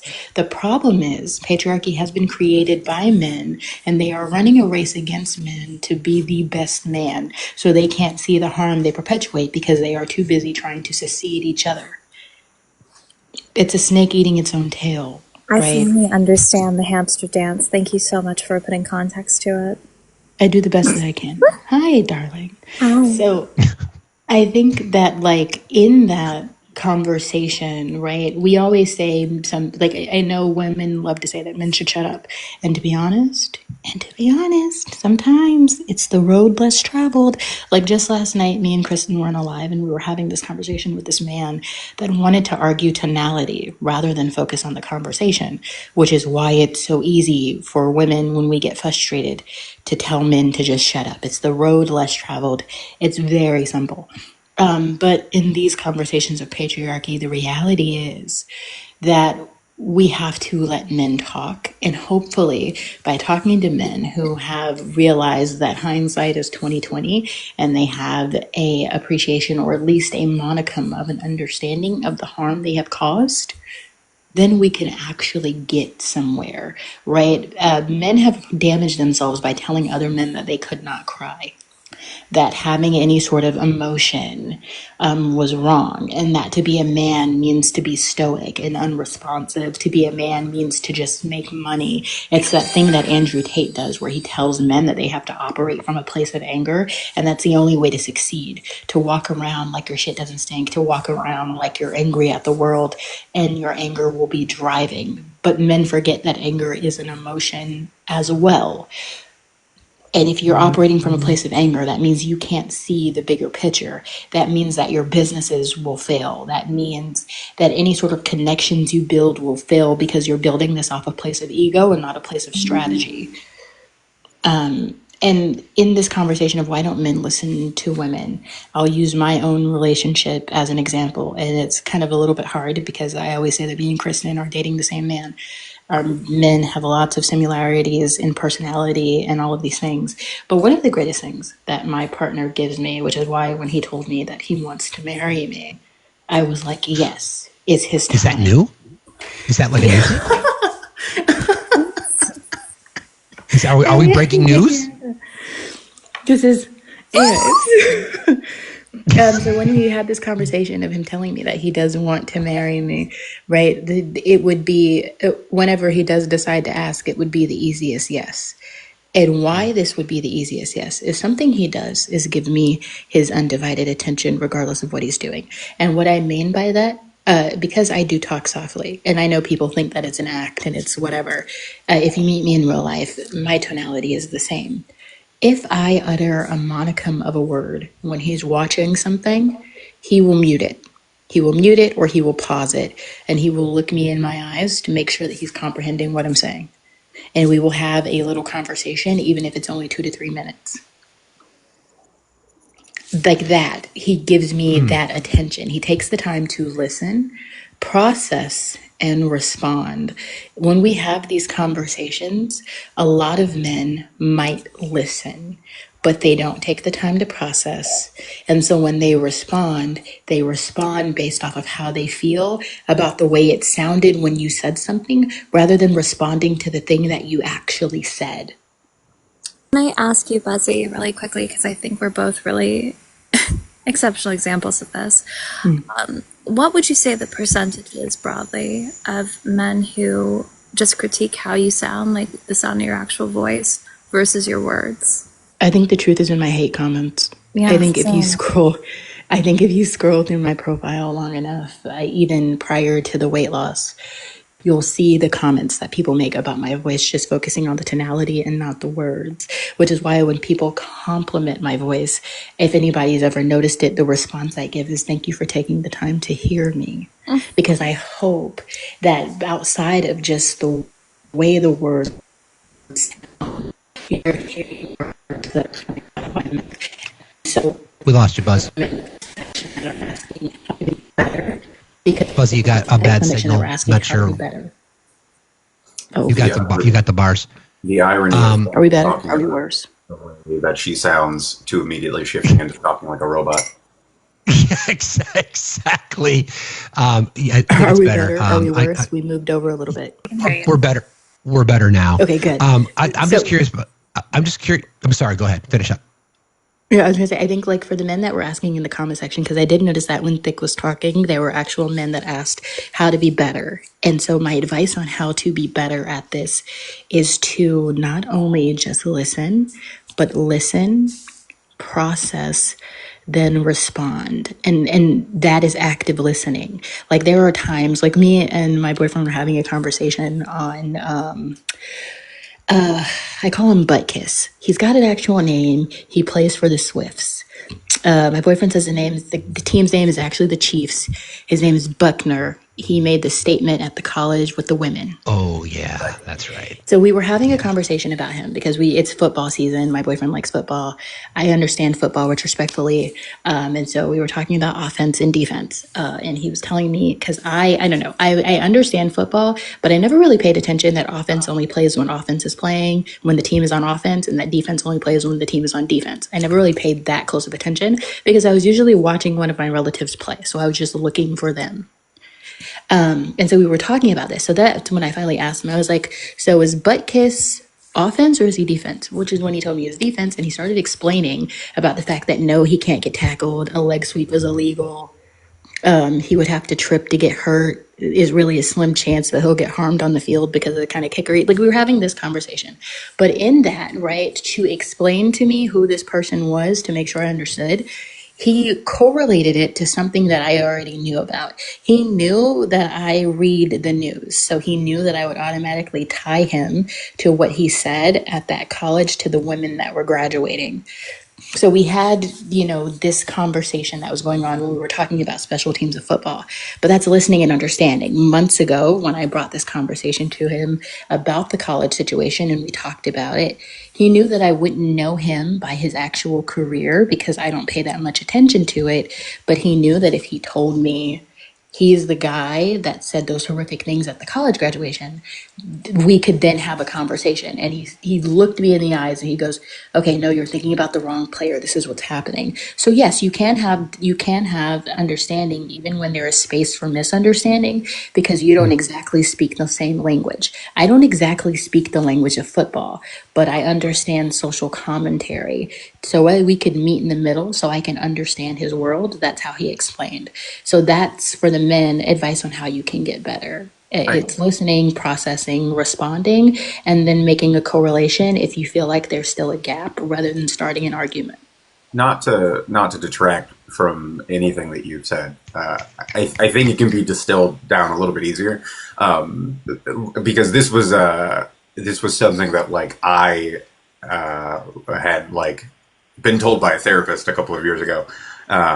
When I was like talking to her about like relationship issues I was having at the time. And she was just like, okay, well, when you have these conversations, like, are you going into it with like, are you asking yourself beforehand, like, does this person want me to fix something or does this person want me to listen? And I was like, oh, shit. I had not thought about that. Okay, because like, and I'll fully admit, like again, and I'm not trying to like pass off blame here, but like I am the kind of person where I want to always know why something works a certain way that it works. I want to know why this thing is doing this thing so that I can either understand how to change what it is doing or fix it or come up with a solution for it. So it is very much a like hammer and nail mentality without like, as sounding as brutal, but understanding that like, okay, no, like not every conversation that I'm having with this person is a problem or a puzzle that I need to fix. Okay. And like when I started having more conversations, like approaching it like that, and literally sometimes just asking, like, "Hey, you said you want to talk to me about something. Is this something that like I need to fix, or is this something that you just want to talk to me about?" When I even just asking that from the onset, like, helped so much. To where like now I don't have to ask anything, but like Kristen is like coming before I'm like, hey, here's this thing, I'm going to talk to you about it, and I don't immediately roll into it with like, okay, I'm listening for the points to make a list on how to fix this. It's more of a like, all right, I'm going to listen to you first. Okay, there's nothing here that I need to fix. This is, you were talking to me about X, Y, and Z. I'm going to listen okay, we can have a conversation about this. No, I delivered it beautifully. You're right. Thank you. So That's a good point. It's a really good point, Dick, and something that Buzzy said, and before I bring up Oslo, about how, first of all, society only gives men permission to be angry or lustful. So there's that connection about how my desire for men to be more aware of the other emotions that we do possess, but society doesn't grant us the permission to express them, right? And then something you just said, Dick, about how we there's this mindset that we have to fix everything. And I think what we're doing here today is we're saying it's okay to not feel like you have to fix everything. You have permission to not feel like you have to step in and fix everything, because oftentimes in your attempt, and although it may be sincere, your intention may be sincere, it may not be received that way. So don't feel like you have to fix everything, right? Oh, I'm so sorry. I was just going to ask something, Nicholas, but you want to go ahead and continue? I was going to say, and there is like, oh man, people. I feel like I'm going to get some pitchforks and torches for this.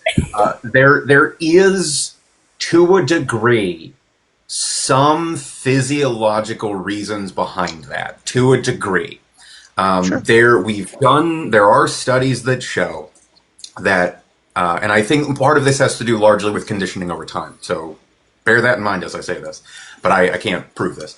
That show that like men exhibit like higher cortisol levels when they are having exchanges regarding personal or interpersonal struggles, whereas women actually display higher levels of oxytocin when they are having those conversations. So for those of you that don't know, cortisol is your stress hormone. Oxytocin is more, oxytocin is linked to like happiness.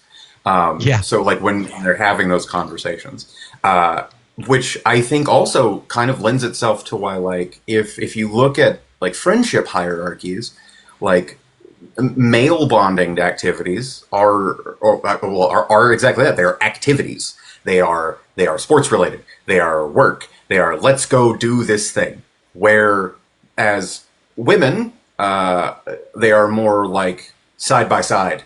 They're face to face rather than side by side. Excuse me, because they prioritize like verbal intimacy over like those sorts of things, and like those same studies find that like about 60 or 65% of men, I think, like solely rely on their romantic partners for like emotional support and that sort of thing, instead of relying on men for it, instead of like using their social circles for that kind of thing, which I think like by and large also plays a part in that. I want to get real quick. Somebody made a great comment. Said, "I always." This goes to PC. I always said that golf was invented because men were afraid to just go for a walk and chat. It's probably true.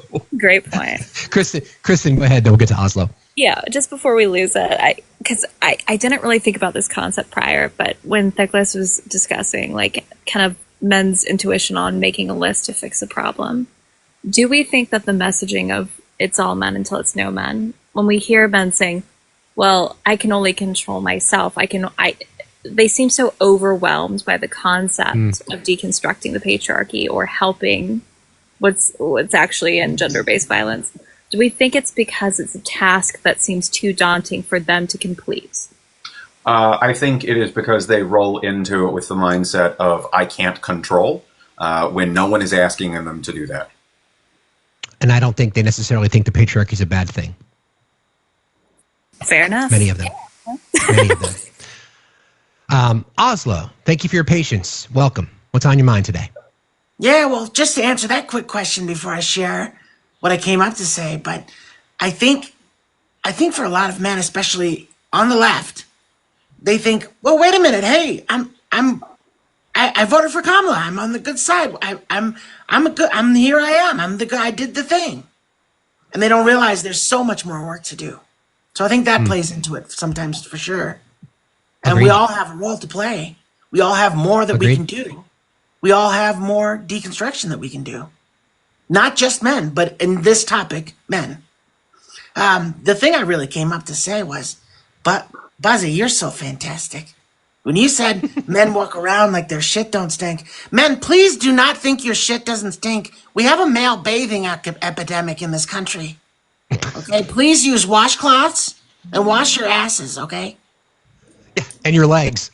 And definitely your legs. Yeah, I always say MAGA believes in trickle-down showering, where they think the soapy water just trickles down and cleans their legs. Men, please wash your legs. And just said, hold on, I have to point this out. Bruce Wayne's mother said, maybe Oslo is Tim Walz.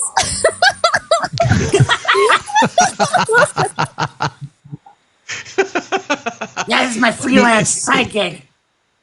And something Oslo said and something Thick and everybody kind of said this, is that from that conversation as to why it's difficult for men to accept the destruction of the patriarchy. And I said because they don't see it as destructive, but it's because the patriarchy gives them permission to act the way in which they act.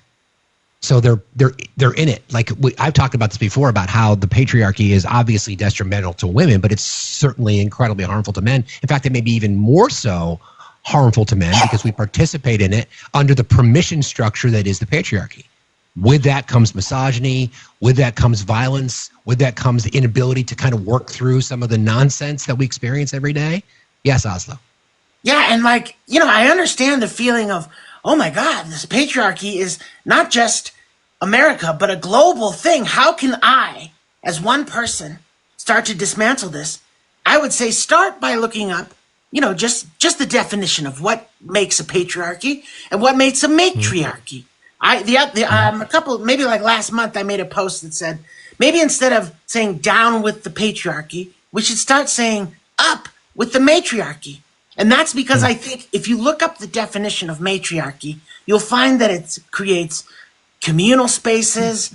It's about a society that works together, not a power structure of, individuals and you know what I'm saying? Like if you actually go and understand, and I have more to do on this too, what makes up a matriarchy, then you, in the spaces that you exist, at work, at church, if you go to church, I don't, but if you do, you can model the spaces you exist in as more of a matriarchal way than a patriarchal way. It's funny that you mentioned that, because this is, there's a study from the Brookings Institute that was done in 2002. So for starters, I don't think the male loneliness epidemic is a real thing. I don't. Me neither. Full point blank period. I don't think it's real. But it's funny that you mentioned like matriarchal societies put more emphasis on things like communal spaces, because the Brookings, or it was 2022, excuse me, not 2002. The Brookings Institute did a study on like causes of the purported male loneliness epidemic. And one of those was specifically a decline in communal spaces, a decline in places like pubs, like of that nature, like places where men can go gather and do things. Disproportionately affected men because they rely largely on like structured environments for socialization, and a lot of the way in which our like urban zones and like traffic systems and transportation infrastructure is designed in this country, and I could go on a very long rant about this, is very much an institution of like the patriarchy, and like prioritizing efficiency over community compounds that issue. So like they found that like men in those urban areas actually reported about 2.5 times more loneliness than men in rural areas, partly due to like transient populations and anonymity. And also there is this, and I was a slight pivot, but I was going to bring this up a moment ago. There is this weird sort of idea that men think, well, if I lean into like feminist concepts, if I like understand more about this, it's going to quote unquote emasculate me. Though like the UN has done studies on this, APA has reported on this. the data says otherwise. Like the data reveals that more like men that are more gender equitable have stronger relationships with women, have a healthier self-image, that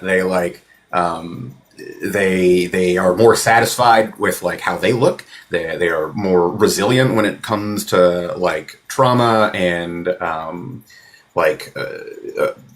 anything in that realm, like, because, and I think resistance from it often stems from, fragile masculinity, like this perception that like equality threatens identity, because I think a lot of men will conflate emasculation with things like chores or childcare, and like the men that do that are the ones that report higher like loneliness, whereas like embracing equitable roles in relationships has proven to lead to happier people.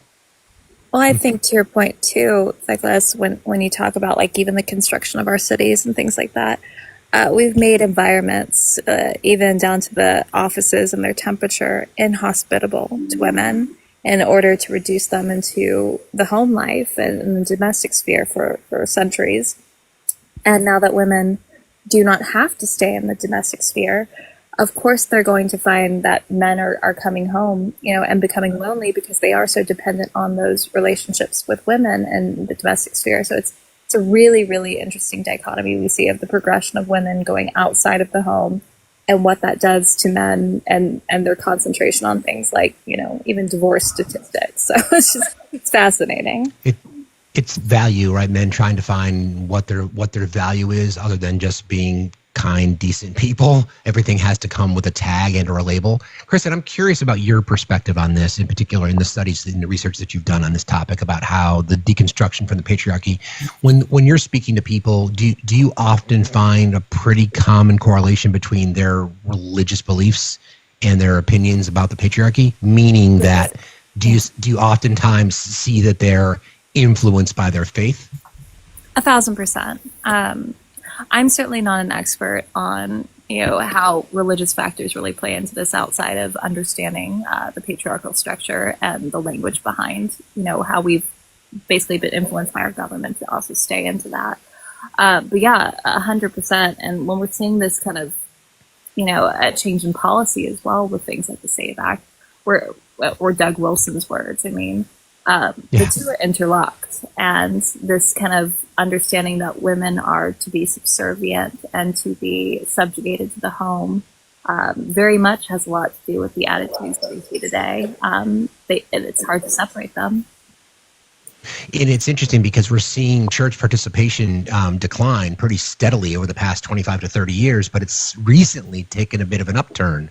And that's perhaps because of the connections to the patriarchy or the influences of people like Doug Wilson, prominent figures connecting to this particular movement saying, oh, pick me, I can be part of that club. All I have to do is prescribe to these particular horrible misogynistic patriarchal views. That seems like a pretty scary trend. Oslo, question? Concern? Yeah, I just, in terms of like men and women and roles and in a partnership, I like to think about it like music. There's a couple of different ways that you can write music. You can just sing a melody, just by yourself in the shower, just you, no instruments, no radio. That's one way. That's like, I forget what it's called. It's called like monophony. Okay? just the melody, like a Gregorian chant, monophony. That's you existing alone. Once you add a guitar, and you're singing with a guitar, and you're playing chords on the guitar's role is only to accompany your melody. A lot of people think that's what their relationship should be. A lot of men, especially religiously, like we're talking about, right now, think that's what they need. They need an accompaniment for their melody. But in music, there's something called polyphony. And more specifically, within polyphony is more than one voice moving together to create the harmonies and the melodies. But even more specifically within polyphony is something called counterpoint, which is written, Bach has, you can look up like a lot of contrapuntal melodies written by Bach, famously. that in counterpoint, there is no one melody. Each of the voices play a different role depending on where you are in the song. Some of the, background parts will come forward, background lines will come forward as the new melody in a new section, and then go back to support the other voices when they become the melody. And men, we need to think about our relationships not as counterparts, but as counterpoints. We need to support the melody of our partners. I love that, Oslo. I'm going to drop you down, friends. So I don't want the panel to get too big, but I want to thank you for being here today. So very, very much. I'm honored. Thanks for taking the time to join us this morning, friend. I appreciate it. My pleasure. See you guys later. Bye. Wash your legs. Bye. Wash your legs and wash your ass. We're going to make a t-shirt. I have a request. Sign out every time. Exactly. Everybody, please keep tapping. Please keep to our panelists. Good morning, Stallion. How are you today? I am fine, and you? Thank you. What's on your mind? Do you hear me? Yes. Okay, give me a second. I always have a fear of men picking photos immediately, I'll be honest with you. Me too. I'm my finger's on the button, so to speak. Stallion, what's on your mind? We don't need an image. Can you just tell us what's on your mind, please? Okay. So you want to talk about that drop subject? him. I know who this is. Please drop him. He will put an image in the app. Yep. Okay. There you go. Being a woman. You have mod powers. You, by the way, Kristen, you have mod powers on this. I now see that. Thank you. You're welcome. Okay. So again, thank you everybody for being part of this conversation today. I'm really honored that the both of you have decided to join. I hope you don't mind being in this space together. I think it's necessary for this conversation, but I kind of want to I want to lean in a little bit on the political side. I don't want this conversation to necessarily be about politics. Sadly, it has to be. And you talked about the SAVE Act, Kristen. You talked about the influential people in our government, aligning with Doug Wilson's theory on how women should not be basically part of our society. I guess the question is, voting doesn't solve all those issues, right? But the influence that's required for men in particular to show up and vote to potentially change this, especially when we look at the demographics of the most recent election, where it's not only is it all men until it's no men, it's also all white people until it's no white people, specifically because the last group in our demographic that overwhelmingly vote conservative/Republican are men, in particular, white men. So Thick mentioned this earlier. I feel the same way. I'm an entitled white man in America. I can assimilate pretty much anywhere comfortably. How then do we get men to use, white men in particular, how then do we get white men to use our privilege, specifically our privilege, to influence others? Oh boy. I think a lot of it comes down to acknowledging what privilege is and acknowledging that owning up to the fact that you have privilege, again, is not immediately like villainizing. I think like, and that's always something that like anytime that like the concept of male privilege or white privilege gets brought up, and someone says like, oh well, I don't think that that's real. Like I have two very like pointed questions for both of those to sort of like just nip that in the bud immediately. But I think it immediately comes from just understanding that like you saying that like white privilege is real isn't like an indictment on you specifically. Like I understand that like, yeah, I'm a white guy in the United States of America, which was a country designed by people that look like me for people that look like me. And just acknowledging that like, again, and I said this a little bit ago, that just because something has been a certain way does not necessarily mean that that is the best way. I think like it realistically, it just comes down to that, is just understanding that me saying, hey, this is a problem. This thing that like I have benefited from that has harmed other people is a problem, and recognizing that doesn't straight out the gate say that like you yourself as the person acknowledging it are a problem. I think that's a fair assessment. Kristen, same question to you if you have thoughts on that. Welcome, Hector. I'll get to you in a second, buddy. No problem. I'm sorry. I felt like the question was directed towards specifically. Would you repeat the question? Sure. Well, I guess I'm talking specifically. I'm talking about how the perception. To me, this fits into the patriarchal mode, right? About how I should be more specific. Cis, white, hetero men in America have privilege, and the acknowledgement that we have it, I think, is part of the unpacking and the sort of deconstruction. Not to Thick's point, when someone says that, to not be offended by it doesn't mean that you didn't have challenges in your life. It just means that the system built by people who look like me, to support people to look like me, to benefit people to look like me, feeds into the patriarchy. White men have assumed leadership in roles because the society built the structure for them.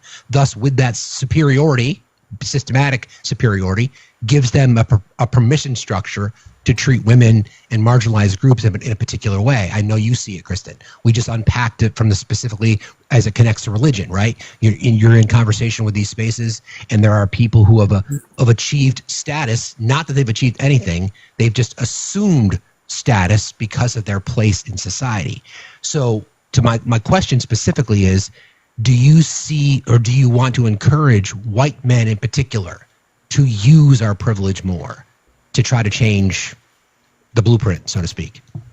Yes, absolutely. I think men, white cis men specifically, are the ones at the top of the hegemonic power structure. We cannot accomplish the things that we need to accomplish without that privilege.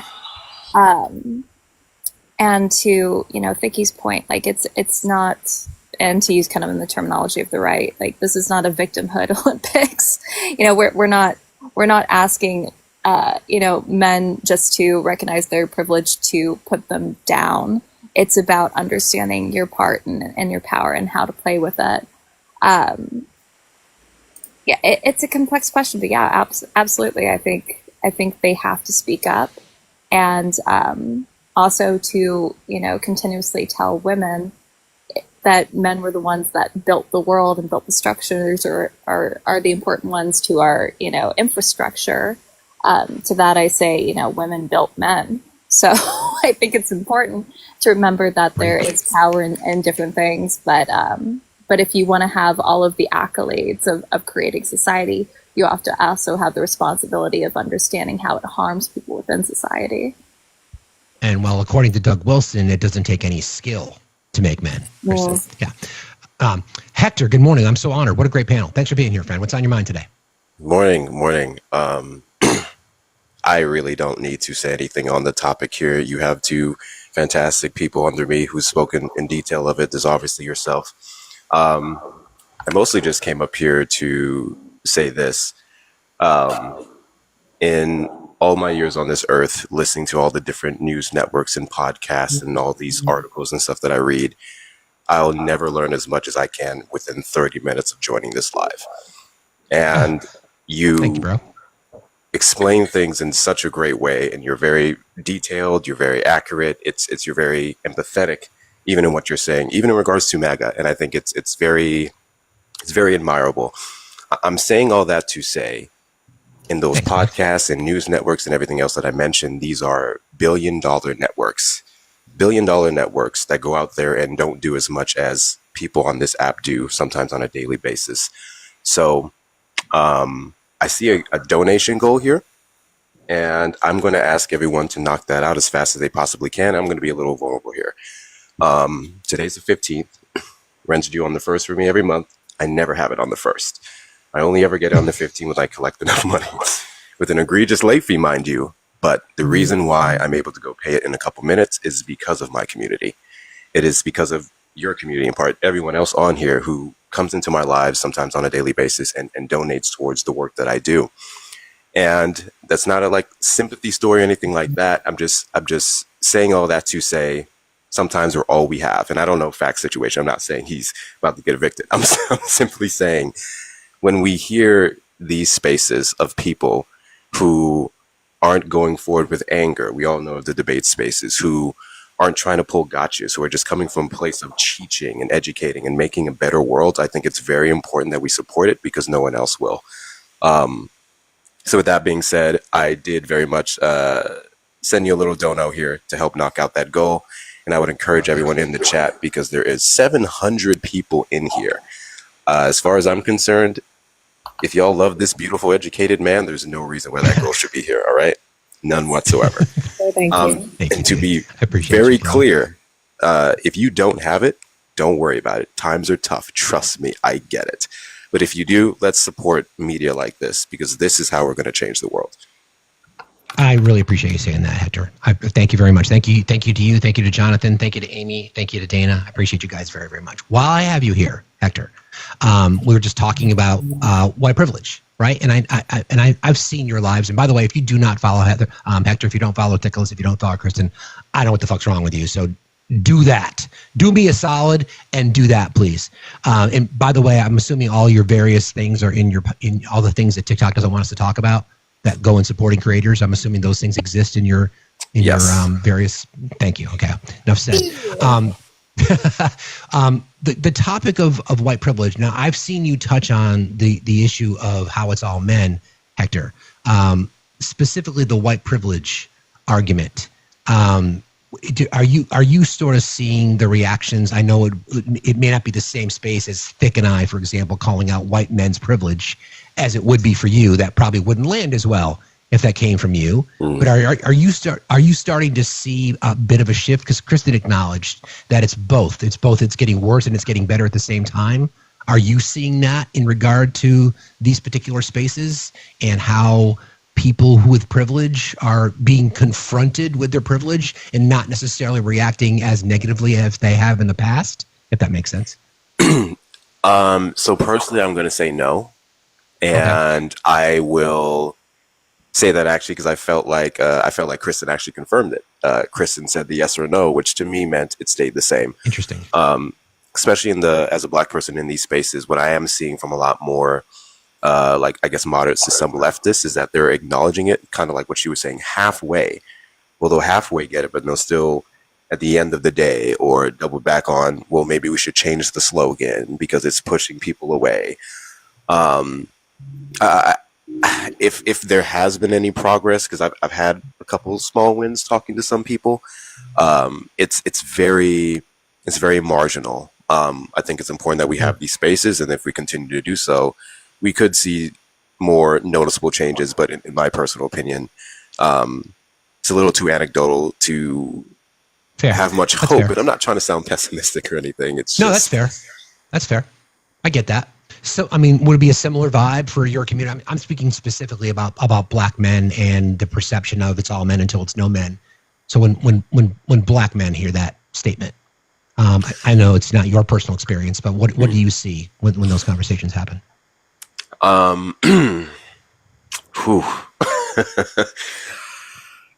So I will personally say somewhat yes. I wouldn't say the margins are much different from white men, but somewhat yes. I'm seeing from a lot of Black men, they're a little bit open to having certain conversations about patriarchy and how it's not serving them, and how it's very much patriarchy. While we benefit from it, while we are perpetuators of it, there's another argument that the patriarchy that we see today is very much a part of white supremacy. So that is something I've seen some slight progress in.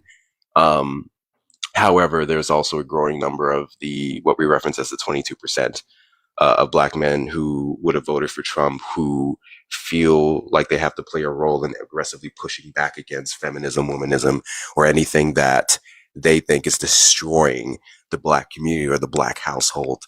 And it's frustrating, but small wins for sure. And I think that is due to spaces like this, that is due to TikTok specifically, and the conversations that we'll never hear on the debate stage or the DNC that we can have here. Like we discussed earlier, Hector, I'll be curious about this. I heard from Nicholas and Kristen on this topic about how the rhetoric is used that, well, why would women vote against their best interest, or why would members of the LGBTQI community vote against their best interest, or why would Black people vote against their best interest? And my theory is that it's not necessarily voting against their best interest; it's voting for, proximity to power or proximity to whiteness. In many cases, would you agree with that? I think for Black men specifically, it doesn't have much to do with the proximity to whiteness. Personally, I think it's more so even many Black men who are on the right understand that they're not ultimately for them, but they view it as these are the people with the capital. These are the people with the power. If I have any chance of surviving, this is the mentality that I need to have. I think that's very, very prominent in men overall, where they feel like to align myself more with the middle or the left is to align myself with poverty, is to align myself with a consciousness that doesn't serve me in this cruel world. And I'm also speaking for myself as well, because I also have to be careful in how I check the things that I think, where I have to be careful, where I feel like, even this is something I said the other day on my live, which I do kind of stand on, but I worded it in the worst way. I said, sometimes we don't have the privilege of being soft. And while I do think that the world tells us that, I do think in many spaces it doesn't allow us to be that. I don't think having that mentality is beneficial, because that's what they want you to do. They want to convince you that you have to be this way to survive, when I would argue many of my successes in regards to not just financial, but just growing as a person, started with vulnerability. So where was I going with that? I apologize. I got you. I mean, I can maybe let me just summarize what I heard you say. So there's an awareness that aligning with that through voting is, in fact, voting against an individual's best interest and or the community's best interest. But to your point, there's a reason to do it, or or I should say, perhaps an internal justification as to why someone had did it. And I understand that not every voting group is a monolith. I get that. Yes. But there's this. It's always fascinated me, those particular groups: women, Black people, Black men in particular, members of the trans community in particular, LGBTQIA as a whole. Why anyone in those particular communities would vote for what we've seen, I understand more and more as I unpack it. Veterans, members of law enforcement, those communities, why there's this fervent desire to continue to vote for things that are literally working against them. And the more and more I have conversations with you and with Kristen and with Vic, it helps me unpack it a little bit more. I've always believed it's not necessarily intentionally voting against your best interest. I think there's an awareness there, but there's a reason. There's a reason why, whether it be access to capital, like you said, or I need to sell my soul, so to speak, because I care about generational wealth, or whatever it might be. Or in women's case, my position on the ladder, my proximity to the Christian nationalist beliefs that I might hold is the only way to get there. Because I just don't think people realize the damage. Maybe I'm missing that, but I'm just curious. Regardless, it's always aligning with the patriarchy, which I think is an important factor there. I was just going to say, I really like how you worded that, because there's a couple different sayings and stuff that I hear in these spaces that have kind of grown to start irking me. One of them being, you voted against your own best interests, because I truly do not believe a single person on the face of the earth goes into the voting booth thinking that or acknowledging that. And I do think we can all do a better job even at connecting the dots. Because I'll go into a space and they'll just say it. You're voting against your own interests. And to that person, you're like, what are you talking about? What do I look like? Stupid, you know? So I do kind of think that term has been overused. And if I'm going to say it, I'm going to use it at the end of my conversation with them as I proceed to show them and connect all the dots and say, hey, this is why you did so. Whether it be short term or long term, this is why this is not beneficial to you. I guess that wasn't going to be my only hot take. I don't believe that people don't. I need a quick break. You guys good? Kristen, you're in charge. Tell these men what to do. I'll be right back. Absolutely. Second, matriarchy time. I don't believe that Americans don't vote in their best interests. I think that they vote in other people's worst interests. And I think a lot of that largely has to do with the mentality that, and I mean, this falls right back into the conversation at hand. There that has very much been a common thread from the America has always been an us versus them ecosystem, and like that has led to I mean, realistically, it's led to exactly where we're at right now, because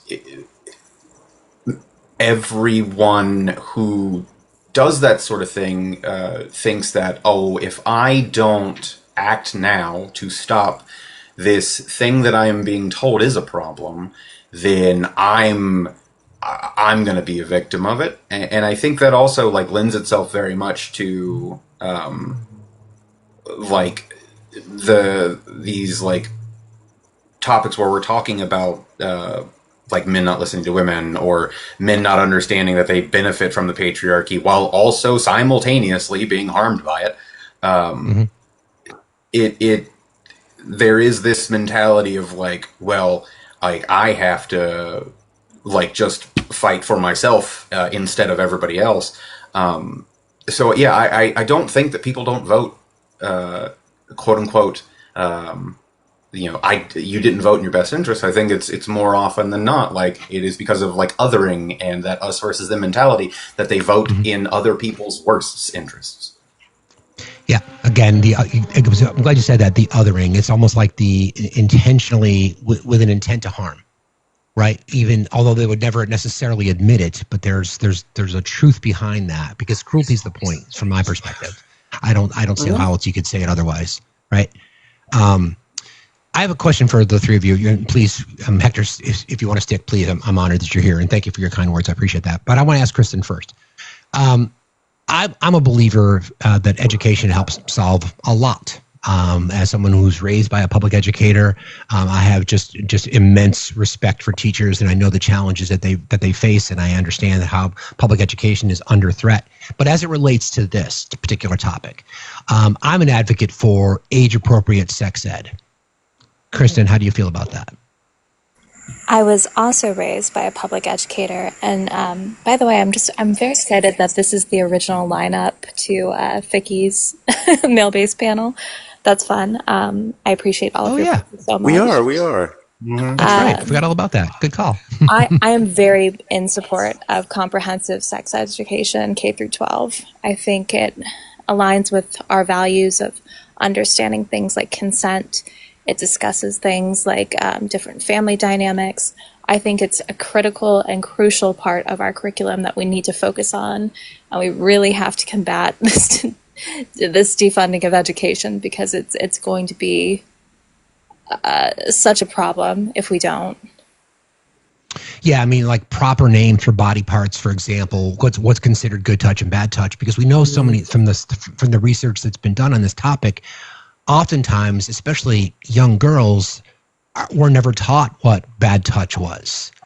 So it's been then portrayed as love, right? So like I start early, like, I mean, just appropriate names for body parts, and then gradually work your way in as to what is good touch and bad touch, and then conversations all about consent. And I wish there was more. And I feel like the sort of the patriarchal, the religious influence over things like that has created this environment that conversations about this are considered taboo. You can't have those conversations. Very much much what I mean? so. Yeah. And even just the demonization of, girls getting their periods really affects women and how we are viewed in our own our own relationships. And that has to do with deconstruction also of heteronormative types of structures and what we see as being, important within our own interpersonal dynamics. But I'll let the other guys go. Thick, Hector, thoughts on that about in your? I mean, I can imagine where you guys stand in that issue, but I'm just curious your perspectives. I mean, I saw my mic light up from how fervently I was nodding my head. Yes, I am of the opinion that like as soon as like children are in school, like kindergarten, we should start talking about this. And again, like much to your point, like age appropriate, like. If only from the perspective that they need to know what is and is not appropriate so that they can protect themselves. I mean, I'm not saying that like it's solely their responsibility to protect themselves by any means, but like so that way they know that like okay, like what is quote unquote good touch, what is quote unquote bad touch, because like we know that like. By and large, children that are victims are victims of like familial assaults. Correct. So, yeah, no, I think it's incredibly important, and I say this as someone who was a child victim. If I had known this as a child, maybe I wouldn't have been in the same spot. Like, I think it's incredibly important, and I don't think that there is an age where it's too young. And like to people that say, well, you know, it's not a teacher's spot to teach these things. It should be their parents. What then becomes of the children who are literally the victims of those familial assaults? Like they're not going to be taught by their family members what's appropriate or what's not, because they're already in a very skewed system for that. So yeah, no, it's crucial. I don't think that there's a justifiable reason for someone to be against that.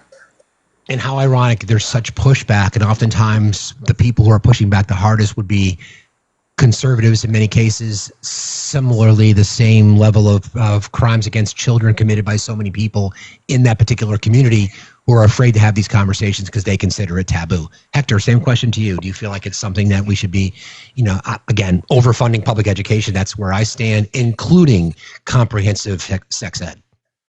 Yes, 6,000%. Thick took the words out of my mouth. As early as they have to go out and go to school, they need to be taught these things because we live in a very dark world. And to the people who don't like that opinion, I would argue that you don't have a choice. The second, if I had a child, a little Hector, the second little Hector has to go out into the world, into spaces where I may not be able to watch them 24/7. I can't trust every single adult around them to look out for their best interests.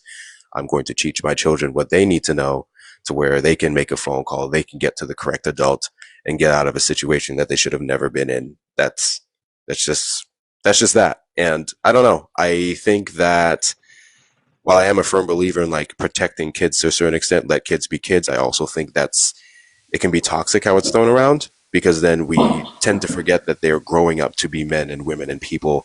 So there are things that they need to know as early as possible. I would argue age appropriate, of course, so that way we can have better, well-functioning members of society. And a lot of my opinions on this is very much rooted in my religious trauma. I can talk all day about that and the things that I was not exposed to or taught about because God. So not to knock anyone's religion. I do believe in something, but we need to start being more realistic, and comprehensive sex ed is protecting children. Absolutely agree. I mean, we have there's a website that we track. It's called goppredators.wordpress.com. The link is in the link tree in our Discord, and it tracks. I mean, it's obviously biased, but it's been gathering information from Republicans and or conservatives, and the majority of people that are on this particular list or committing these crimes against children are religious leaders. Or faith leaders or church or representatives of their church. And so much of that harm comes from that. That's why I asked the question, like, if we're doing these things, if we're investing in truly protecting kids, because it does lead into this to me. So from especially from a young man's perspective, I grew up in the Catholic Church, and my mother used to always tell me, "You're doing this for your grandmother." I'm like, okay, fine. fine, no problem. And as soon as I could, I just said, okay, I'm done. But I was also at a church in Western Massachusetts where there was numerous examples of young men being violated by the religious leaders in the church, and I'm lucky. I'm just lucky that I wasn't one of them, thankfully. But I think it's synonymous with what we're discussing today: the patriarchy, the influence of religion, and how children are being groomed. And yet the threat that the conservative right likes to tell us that it's drag queens, it's members of the LGBTQIA community. Those are the threats when we know who the threats are. Roxy, are you there? Looks like you might have timed out. Sorry, real quick. There's a particular sack of garbage in your comments trying to gain sympathy from your base here. He's well known to come into live spaces and just lie his butt off. I've had several conversations with them. Most people on this app know him at this point, and I just do not appreciate what he's doing down there. Okay. I don't know what your rules are on this. Y'all may be a little bit more sympathetic than I am, but I would just say at least No, we'll chew him up. Can We'll I chew him ask up. y'all a question in the same vein of education? Please. And thank you for pointing that out, Hector, because I was noticing as well. My question is, I'm hearing, do we have any thoughts on the fact that I'm hearing a lot of conversation surrounding, specifically going back to the patriarchy, a lot of pushback on young boys no longer fitting into the educational system because young girls and women are now, at the top tier of college admissions and college graduates. Alongside that, the idea of most teachers being women, and how boys are essentially pushing back because they don't listen to women. And what does that look like for our education system? What's your question specifically? Like feeling like feeling like young boys are being left behind in our education system. That's definitely part A. Part A. Let's go with that one. Sure. Because actually, they talk about the pendulum, right? So there was this push that girls were being segregated in the classroom, not necessarily by design, but because boys and girls learn differently. That's scientific. I don't think that's anything that's controversial to our panel here. Young boys and young girls are just different at those ages, right? Yeah. So there was a deference paid to young boys. They did this study. I think it was in Massachusetts or some evolved state from an education perspective, where if a boy and a girl raised their hand at the same time, 75% of the time the teacher chose the boy to answer the question. So there was an awareness made to that, and then the pendulum started to shift in the other direction. So 10 years later, the same study was done. A boy and the girl raised their hand at the same time, and the teacher chose the girl. So I guess if we're looking for equity, is the question then, Kristen, about how our system of education even is set up to support young men over young girls? I would say the answer is absolutely true. I would say that's absolutely true. Awesome. Yeah, not awesome, but I get your point. Tubular. Yeah. Well, I'm hearing so much pushback recently in feminist spaces that men are essentially saying that, there isn't a patriarchy, and women actually have what they call female privilege because women are graduating at higher rates and they're doing better in school. And especially black women. Yeah, exactly. And my pushback is, look at history. Look at the fact that this system was set up, not for us, but we persevere through it. And, once again, the oppressor sees equity as being oppression. So it's a very interesting thing for me. And also if young boys are not listening to women, we're seeing this pushback specifically, on teachers about things like LGBTQIS2+, and them not being trusted, in the classroom with children, but they're also being tasked with teaching them everything. So I'm a little in my head about what I'm asking. I want to know if you guys have been receiving similar pushback on what teachers are even supposed to be doing, and are they being heard? Well, we go ahead, Hector. Sorry. I was just going to say, yes, for sure. And it's particularly frustrating because, like you said, yes, it's mostly women and femme presenting people in education spaces. And we can trust them to run our households. We can trust them to teach our children the next generation, but then we can't trust them to run the country. It's ridiculous. So yeah, I've also been getting the same pushback, and it's always from people who don't even really know how it works. So that's where I would say, going back to what we were saying earlier about education fixing a lot of things where sometimes it's just people being hateful. I think when we are talking about education, it's very much a thing where just explaining how things actually work can do a lot of the brunt of carry most of the load in that scenario, except for misogyny. But And to Kristen's point, it's about to get worse, because when you're talking about cutting funding to public education, it's always been under assault. But now the whole myth that parental choice in charter schools and the voucher program, of course, that's going to benefit people who don't need it. There was a study done recently, and I don't quote me on the exact numbers, but a large percentage of the vouchers, I think it was in Arizona, a large percentage of the vouchers that were going to families of means, going to families predominantly white, and advantaging them, meaning that they didn't even need the voucher to be able to send their kid to this private school or this charter school. So it's about to get worse. It's about to create this segregation in public education. I mean, not even public anymore, because it's going to be, advantage to people who've got the means, thus segregating our society even more, because those public schools that are going to be closing are going to be in communities that are underserved, predominantly marginalized communities, and it's just going to get worse. It's going to get significantly worse. I'm not trying to be an alarmist. Most people know that, but that's what's going to happen, and that's not going to help us solve the problem that we all feel that education can help solve. Sadly, here in Texas, because I do quite a bit of Uber, so I'm all over my 50-mile radius of the area, and after January the 20th, when Donald Trump took office and announced these things, you'll see all over Texas, these new construction buildings of charter schools, school choices here, school choices here. It's all over the banners. And I think it was started maybe 2 months ago. I said, every time I see a charter school, I'm going to see what other ones are in the area, because it's all about choice, right? Oh, I can't send my child, blah, blah, blah. So just about every charter school that I've seen is in an area that is has more money. It's in an area where there's other school options, plenty school options. It was never about helping anyone, ever.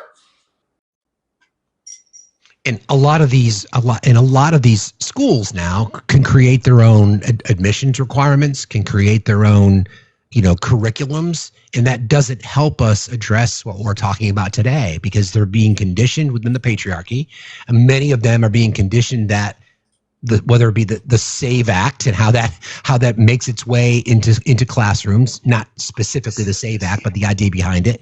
Doug Wilson's teaching about the patriarchy, about how women are to be subservient. We look at this culture, that these environments, and I'm not diminishing on all private schools. That's not my intention here, but we're setting up, academic segregation, and it's not going to help anyone, in my opinion. It doesn't help anyone. Well, and to that point, I think, Hector, Thickless, and myself are all in Texas. We're kind of seeing the ground floor of a lot of this religious kind of indoctrination into the system. And my concern continuously is on many things, don't get me wrong, but this push to replace even school counselors with deacons. And to your point, Steve, these are non-checked people. They don't have accreditation for this. There's no... Correct. They don't have to follow the same playbook that we've set up previously. So it's a major concern on how that's going to affect, all children in the system. But, specifically when we talk about the changes to the patriarchy, little girls are widely affected by things like dress codes and purity culture. And that scares the hell out of me. Was it in Texas that there was, you might have mentioned this, Kristen, about how school chaplains, or I should say guidance counselors in schools, are now religious leaders without any experience at all as a guidance counselor can suddenly... That's what I was referring to as the deacons, as opposed to school counselors. That funding is going to a different place. Right. Yeah, that doesn't help. It certainly doesn't help with this. It doesn't help with the patriarchy. It doesn't help with anything like that. I mean, it doesn't help to move society forward. It's Gilead or whatever it might be. That should be alarming to all of us. And I don't know. Obviously, the four of us spend time in these spaces, are aware of these kinds of things. I think the layman, by and large, probably doesn't. They're just kind of going through the motions in our daily lives. But education, from my perspective, I'll say it again, helps us solve, not everything, but helps us solve a lot, especially if we're trying to push back against what we're seeing every day. I apologize for my dog. There's probably a terrorist squirrel outside or something, but I'm deeply concerned by that. Probably, yeah, exactly. Although we lost a bear in our community last night. He took it on the chin because he chewed into a transformer and the entire town went dark and there's no longer a bear. Anyway, I digress. Thank you for that, allowing me to kind of turn the conversation a little bit. I'm going to bring up a guest. We've got another request. Please stick around, you guys. I love this. Please support our panel. Please make sure that you are exponentially supporting our panel here. Everybody, their various things are in their various things. So thank you all for being here. Appreciate this. G-Web, how are you this morning? I'm well, Steve. How are you? Fine, thank you. What's on your mind? I just wanted to jump in really quickly when you guys were talking about consent and when's the right time to start and those kinds of things. I'm a public school teacher. I'm now an infant toddler teacher privately, and honest to Thank God, you for what you do. oh no, thank you. We appreciate you so much. Consent needs to start when they're infants because babies need to understand that if you're touching them anywhere that is a private part of their body where their bathing suit covers, they should have to give you consent to do so. I ask infants if I can change their diaper, even when they can't respond to me. And then we sing a diaper song or something. But it should always be odd to a child at any age for someone to just touch them somewhere that is not appropriate. Yes, thank you. So I know it sounds weird. And when I explain this to some of the parents that bring their children to me, at first they'll look at me for a second, a little bit blankly. And then when it sinks in, they just go, oh my gosh, I never thought of that. And Such a good point. It's something that from the time I was 8 years old, I have been incredibly passionate about keeping children safe from predators. It's something that hurts my heart every time I hear it. And I actually stopped teaching in the public schools because of it, because I was the teacher that all of those children would come to when they were being abused at home. And it was something that I couldn't disassociate myself from. So I started working privately on my own, and consent for children as young as infants, it's so important. They need to understand. And I kid you not, I have had children, any parent will know this, who have said, nope, I don't want my diaper changed. And I have said, okay. And I've said to them, I don't want you to get a rash, but we'll wait a little bit. And then when you're ready, you let me know, or I might ask you again in a little bit. But, at some point we will need to clean you. And sometimes they say no because they're doing something they don't want to stop. And there's nothing wrong with that. I have a question. I'm so glad you said that. Go for it. Go for it, Hitcher. No, sorry. I in light of what she said, I wanted to ask everyone, do you guys feel like children have a particular sense of people, of character that sometimes we may not always acknowledge? 1000%. Absolutely. I think very much like what we hear as women's intuition. I think children very much have that same kind of reactive nature of understanding their surroundings without as much bias as we do or as much correction in their own heads. I'm also kind of curious for Gwab. I'm sorry, what do I refer to you as? You can. My name's Gina. You can call me Gina. You can call me G Weber. You can whatever. I'm good with it all. I call her G Web. Yeah, I find this so interesting because I 1000% agree with you. I have been hearing in the manosphere specifically a new push because we're talking often about family dynamics, and I've been hearing a lot of men saying that they do not change their children's diapers, and I think that's very interesting. I want to know if anyone else has heard that or if they have thoughts about the fact that we're already kind of, my assumption is that they're sexualizing their children, specifically their infant daughters, and changing their diapers. And what does that do to our family dynamics? And then, when we teach consent at school. I think. Sorry. No, go ahead. No, go ahead. Sorry, I was going to say it's a little bit of both, I would say, if I had to give my perspective. Sometimes you're talking about a parent who is concerned about an allegation, and sometimes you're talking about someone, like you said, who is possibly sexualizing children. Mm-hmm. Go ahead, Hector. You had a comment? I was just gonna say I wouldn't even say that's a manosphere thing. That's just been the norm. On average, men just don't do that.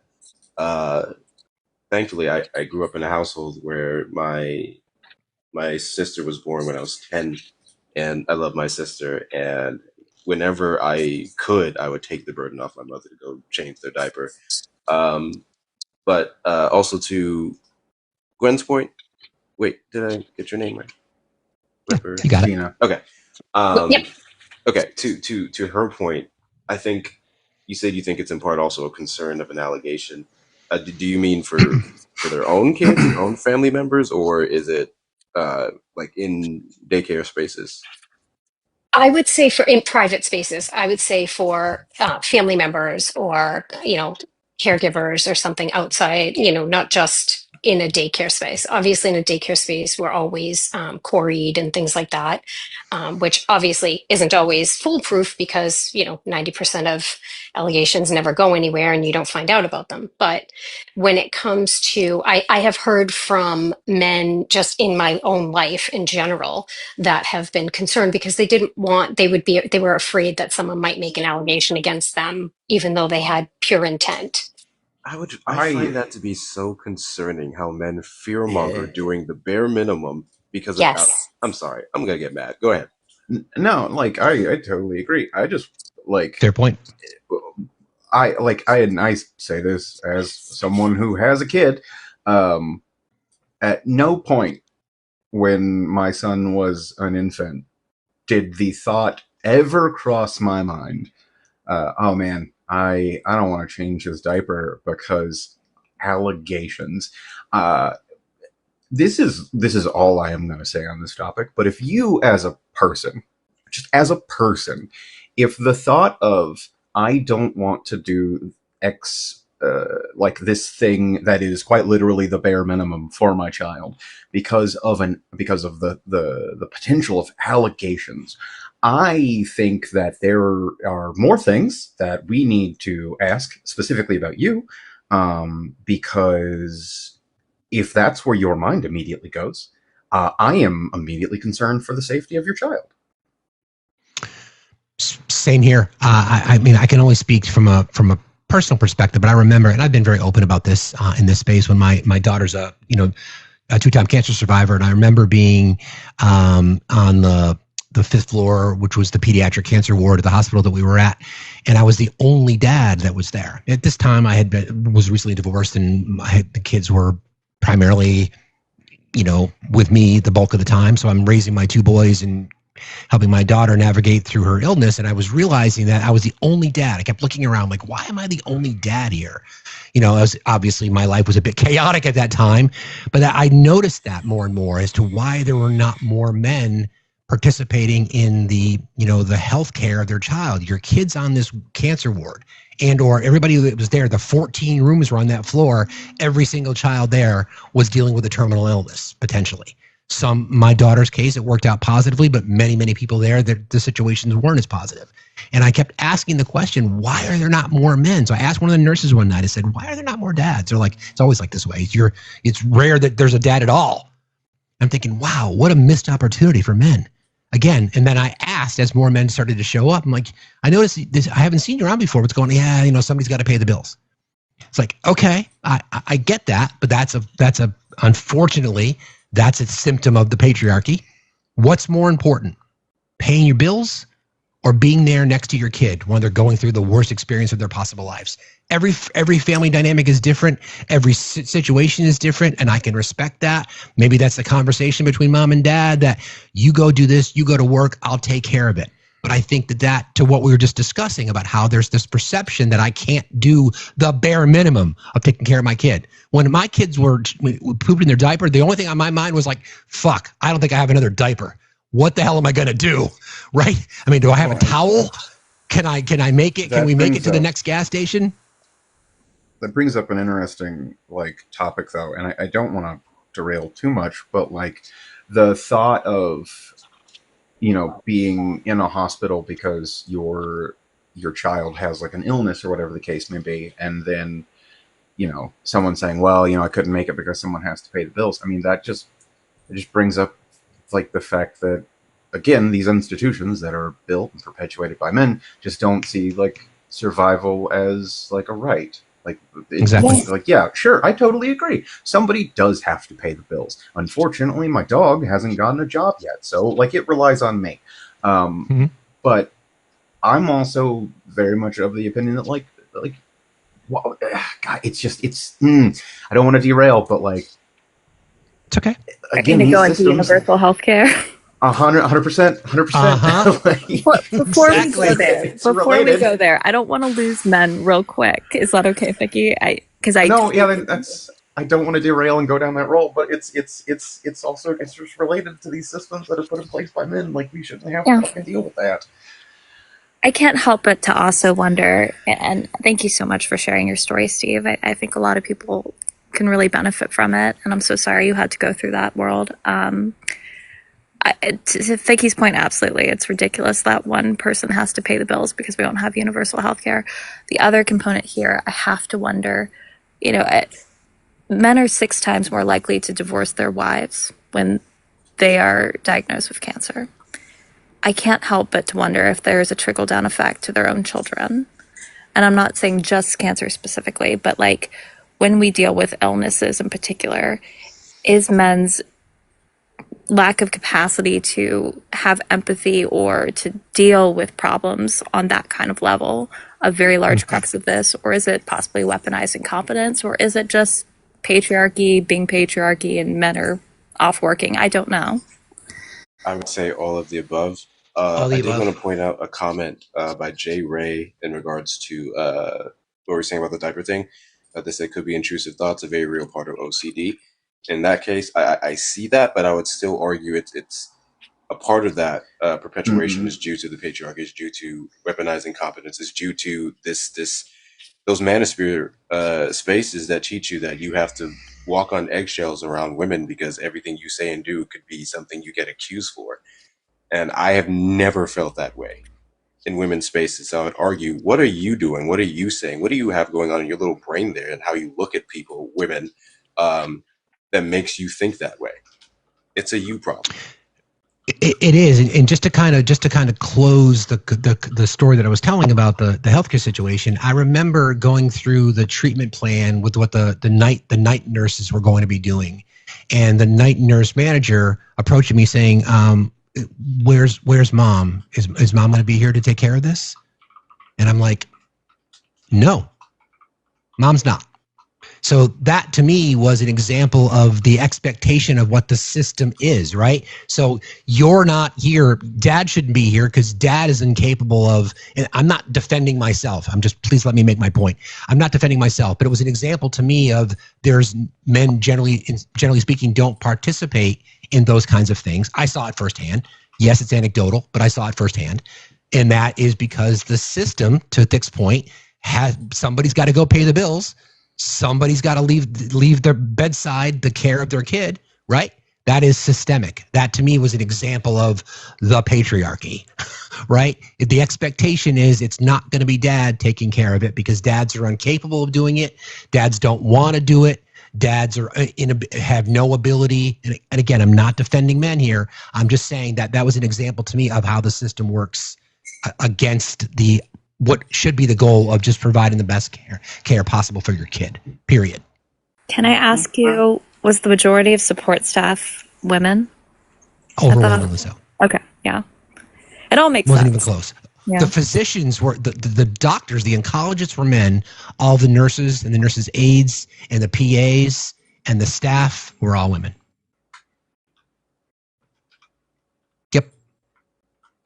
G-Web, thanks for jumping in this morning, friend. I'm going to drop you down. I appreciate you being here as always. Thank you so much. Sorry. I've got a request from Mark. We'll bring Mark up.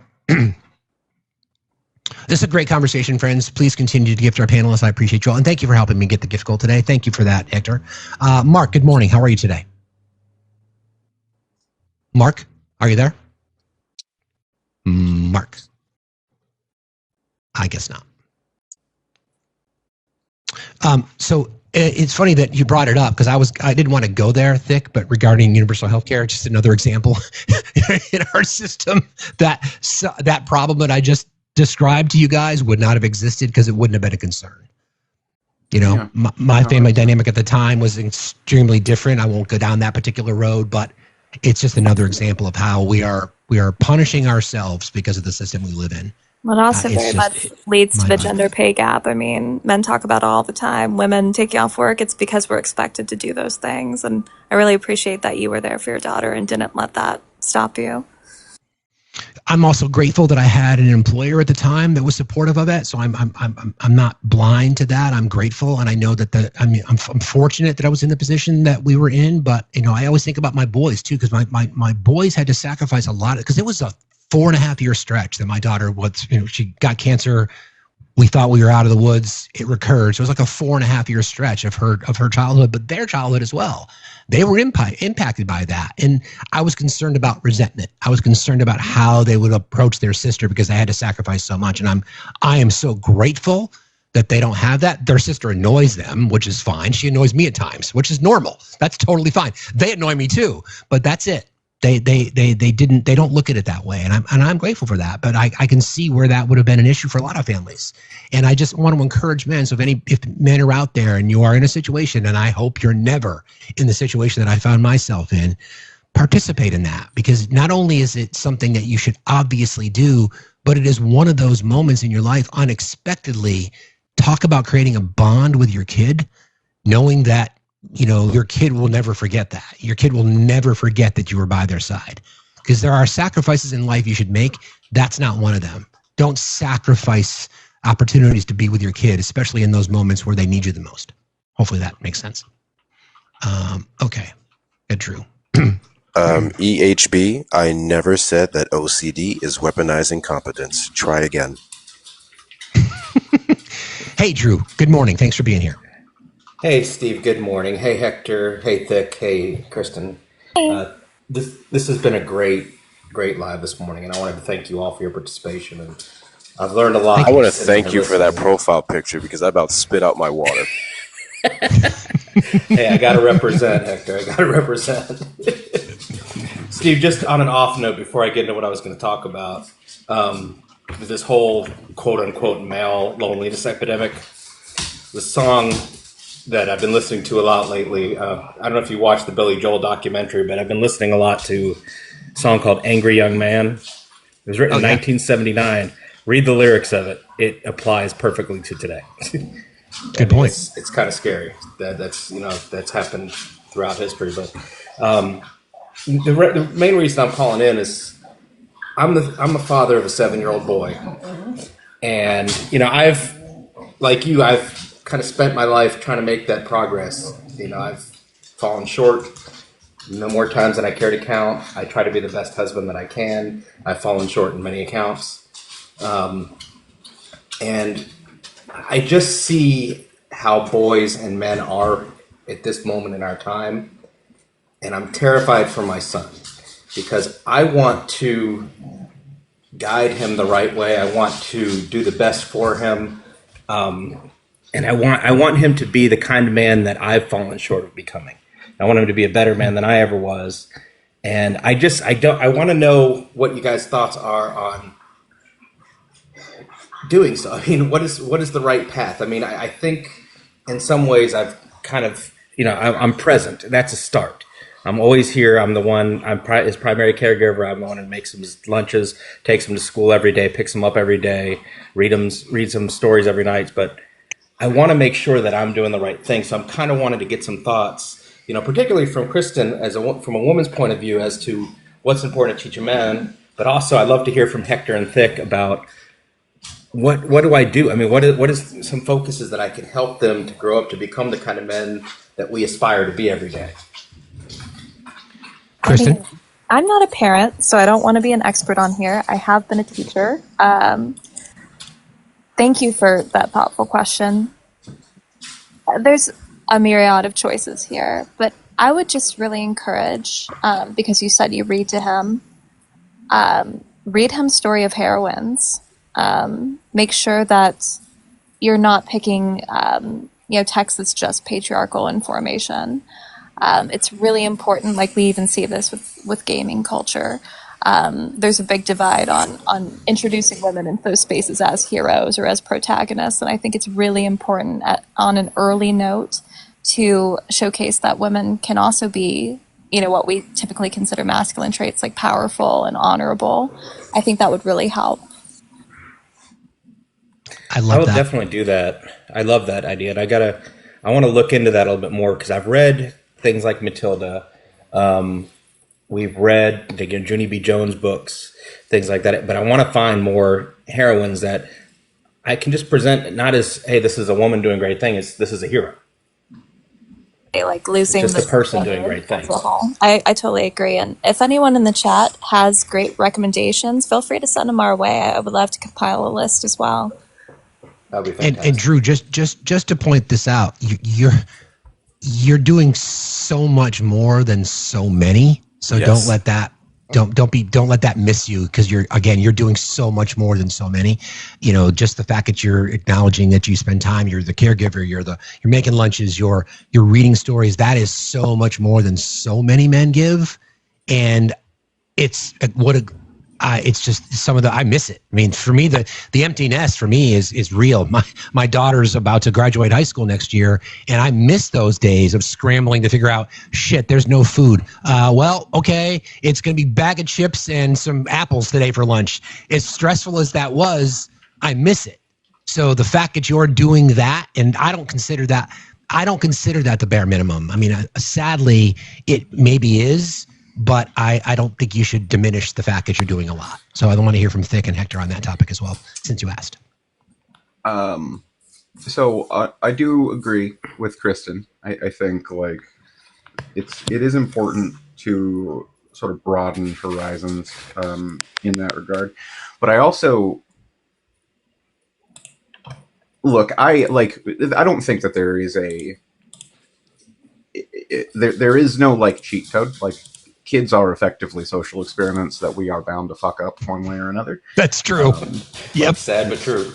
Like, we are gonna fuck kids up every single time, just because there is no like handbook that we're given. I mean, my ex-wife and I, like, we decided early on, like, a couple of things that like we were never going to do was like, we are never going to like tell our son like, you have to adhere to this religion. This is what you have to do. Like, that was never a thing. Now, granted, we were both like atheists, but we even like that was even a thing. Like, hey, we're not going to tell this child that like they have to be an atheist. Like, that's just, we're not going to do that. But I think it's a little bit easier than like, here's a list of books and authors and things like that. I think realistically, it just comes down to talking to your children like they are human beings. Because like, as a boy, that wasn't really something that like was ever done to me. Like, it was never like, hey, I'm upset about something, and then my dad or my mother, who, granted, I didn't live with either of them growing up, but even my grandparents, who I did, or my uncle, it was never a like, okay, why are you upset about this? Like, what's wrong? Like, why are you upset? All right, let's look at this. Could it be because of X, Y, and Z? Like, how do you want to solve this? It was immediately like being yelled at and being told like, go to your room. And like, don't get me wrong, I think that there is a time and a place for, and I don't like the word punishment in this regard, but I think there is a time and a place to like, correct a child. But I think just talking to children, because children understand more than I think a lot of people grasp, like, talking to them and teaching empathy from a young age, and teaching them like, hey, this thing that you've done hurt this person. Do you understand why it hurt this person? Okay, well, what could we do next time to like avoid this? I genuinely think it's that simple. Honestly, I think that just teaching children from a young age that like empathy is the bare minimum, and just communicating with them as though that they are adults, within like, you know, age appropriate things, but still just talking to them like they're human beings. Yeah, and I just want to add just real quick. I just want to add real quick, Drew, specifically about, especially when it comes to young boys, and I wish I had. Thankfully, it just became about organically, but just reminding them that the emotions and the feelings that they have are real and they can be validated. That they don't have to just be angry. They don't just have to be, you know, just he's just acting like a boy. Allow them to feel sadness. Let them project it. Allow them to feel happiness, joy, uncomfortable. Like allow them to feel confused. And if they don't have a path, if they haven't got it all figured out, that's okay. Those kinds of things. I was just going to say that. Model vulnerability. Show them that you can be vulnerable because kids are sponges. They soak it up. Hector, anything you'd like to add on that? Oh, sorry, Drew. Go ahead. I was going to say the biggest thing I've been working with him on over the last little while is accountability, because I think that's a huge epidemic in our country right now. I mean, we're led by a man who takes accountability for nothing. And it seems like accountability, people are just so afraid to just say, yep, you know what? I did that. I screwed up. You're right. I'm going to do better next time. People want to make excuses and say, no, that was so-and-so's fault, or, you know, that's the Democrats' fault, or that's the, you know, whatever's fault. And he does that a lot. Like, you know, something will happen and I'll say, well, what happened there? Well, that wasn't me. And I always tell him, you need to say what happened. You need to tell me the truth. You need to take ownership. You need to take accountability. And it's so hard for him sometimes, because like even just to say sorry for things, it's been tough. And I try to model that with him. Like if I make a mistake, like there's been times when I've lost my temper and I've yelled or something, and I've gone to him later and said, I'm sorry, I was not in a good place. I didn't mean to yell. Tell me what's going on. And I've tried to model that for him, and I know that's been a huge challenge. So I think, Vic, I really appreciate you bringing that up, and I'd like to hear Hector's thoughts too. Someone in the chat real quick mentioned Extraordinary Women in History. It's by Leah Gale. 70 remarkable women who made a difference, inspired, and broke barriers. So that might be a good example of a book that you might want to start sharing. Hector, thoughts? Yes. Kind of with Kristen, where I'm like, I'm not a parent. But I mean, I just in the general sense, I can, I guess, speak from my experience and the things that I think harmed me and things I think bettered me in my journey to be a better man. I would just say, this is going to come across as weird, I guess. I don't know. Don't raise him to be a man. And what I mean by that is, you know, kids growing up, they're taught boys do this, girls do this. I think it's important to teach them, hey, historically, stereotypically, boys do this. Historically, stereotypically, girls do this. But you're not everyone. You're your own person. And I would also add this, which some men may not like. I am going to raise, if I have a son, I'm going to raise him to say or believe that almost every man is a threat. And the reason why I can comfortably say that is because not only are they a threat to the demographic of people that keep this country going, which are women, femme-presenting people, but they're a threat to you in your walk as a healthy, conscious man. And I don't think that's going to be controversial or problematic, because you, Drew, are a man. So he will walk in the spaces cautious of the other ones and what they can influence him on. But he knows that when he talks to you, when he comes home, that he has one hell of an example to look up to. And you can still keep this healthy balance of not being quote unquote misandrous. Is a whole nother conversation on whether I think that exists or not. But yeah, that would just be my advice to you, because a lot of the stuff that I had to deal with is because I thought I had to be that person. I thought that this is what men do. So I personally just find it best to just not raise your kids to be a man. Ultimately, what we associate with manhood is just things that any well-functioning member of society would need to know, would need to do. So yeah, that would be my advice there. One other thing that Do you I thought guys about just now, go ahead, Dick. As well, is like, kids are fucking weird. Like, kids are weird. If they want to be weird, let them be fucking weird. Like, totally. If they want it like, and I'd always my ex-wife and I, like, I'd always talked about this. Like, if our son ever came up to us one day and was just like, I want to wear a dress to school, like, all right, dude, whatever, like, cool. I'm not gonna, like, your shoes and your dress aren't gonna fucking clash. Like, let's be clear here. But like, if you, like, man, I don't care. It's not harming anybody. Like, kids want to be weird, let them be fucking weird. They want to do weird stuff, let them do weird stuff. Encourage them to do weird stuff. Like, the moment you start, like, restricting someone from the moment you start restricting kids from exploring, like, who they are and, like, creativity and just the things that they want to do, though, is the moment, like, resentment starts. And it is something that, like, even through to adulthood, because there's a clear line here where, like, we see in adults, like, you know, like Kristen and I were talking the other day about, like, going to a fucking trampoline park, and, like, I brought it up on a panel, and some person in the comments was like, oh, that's childish. Like, I'm sorry. If as an adult, you do not, when I say weird, by the way, I don't mean in, like, a bad sense. I just mean in the, like, sure, man, like, if you want to do this thing, do this thing. The moment you start tamping down on things that bring your child joy, is the moment you have, like, said, all right, your childhood ends now. Because if as an adult you cannot still find, like, enjoyment and joy in things that, like, you would have as a kid, like, what's the fucking point?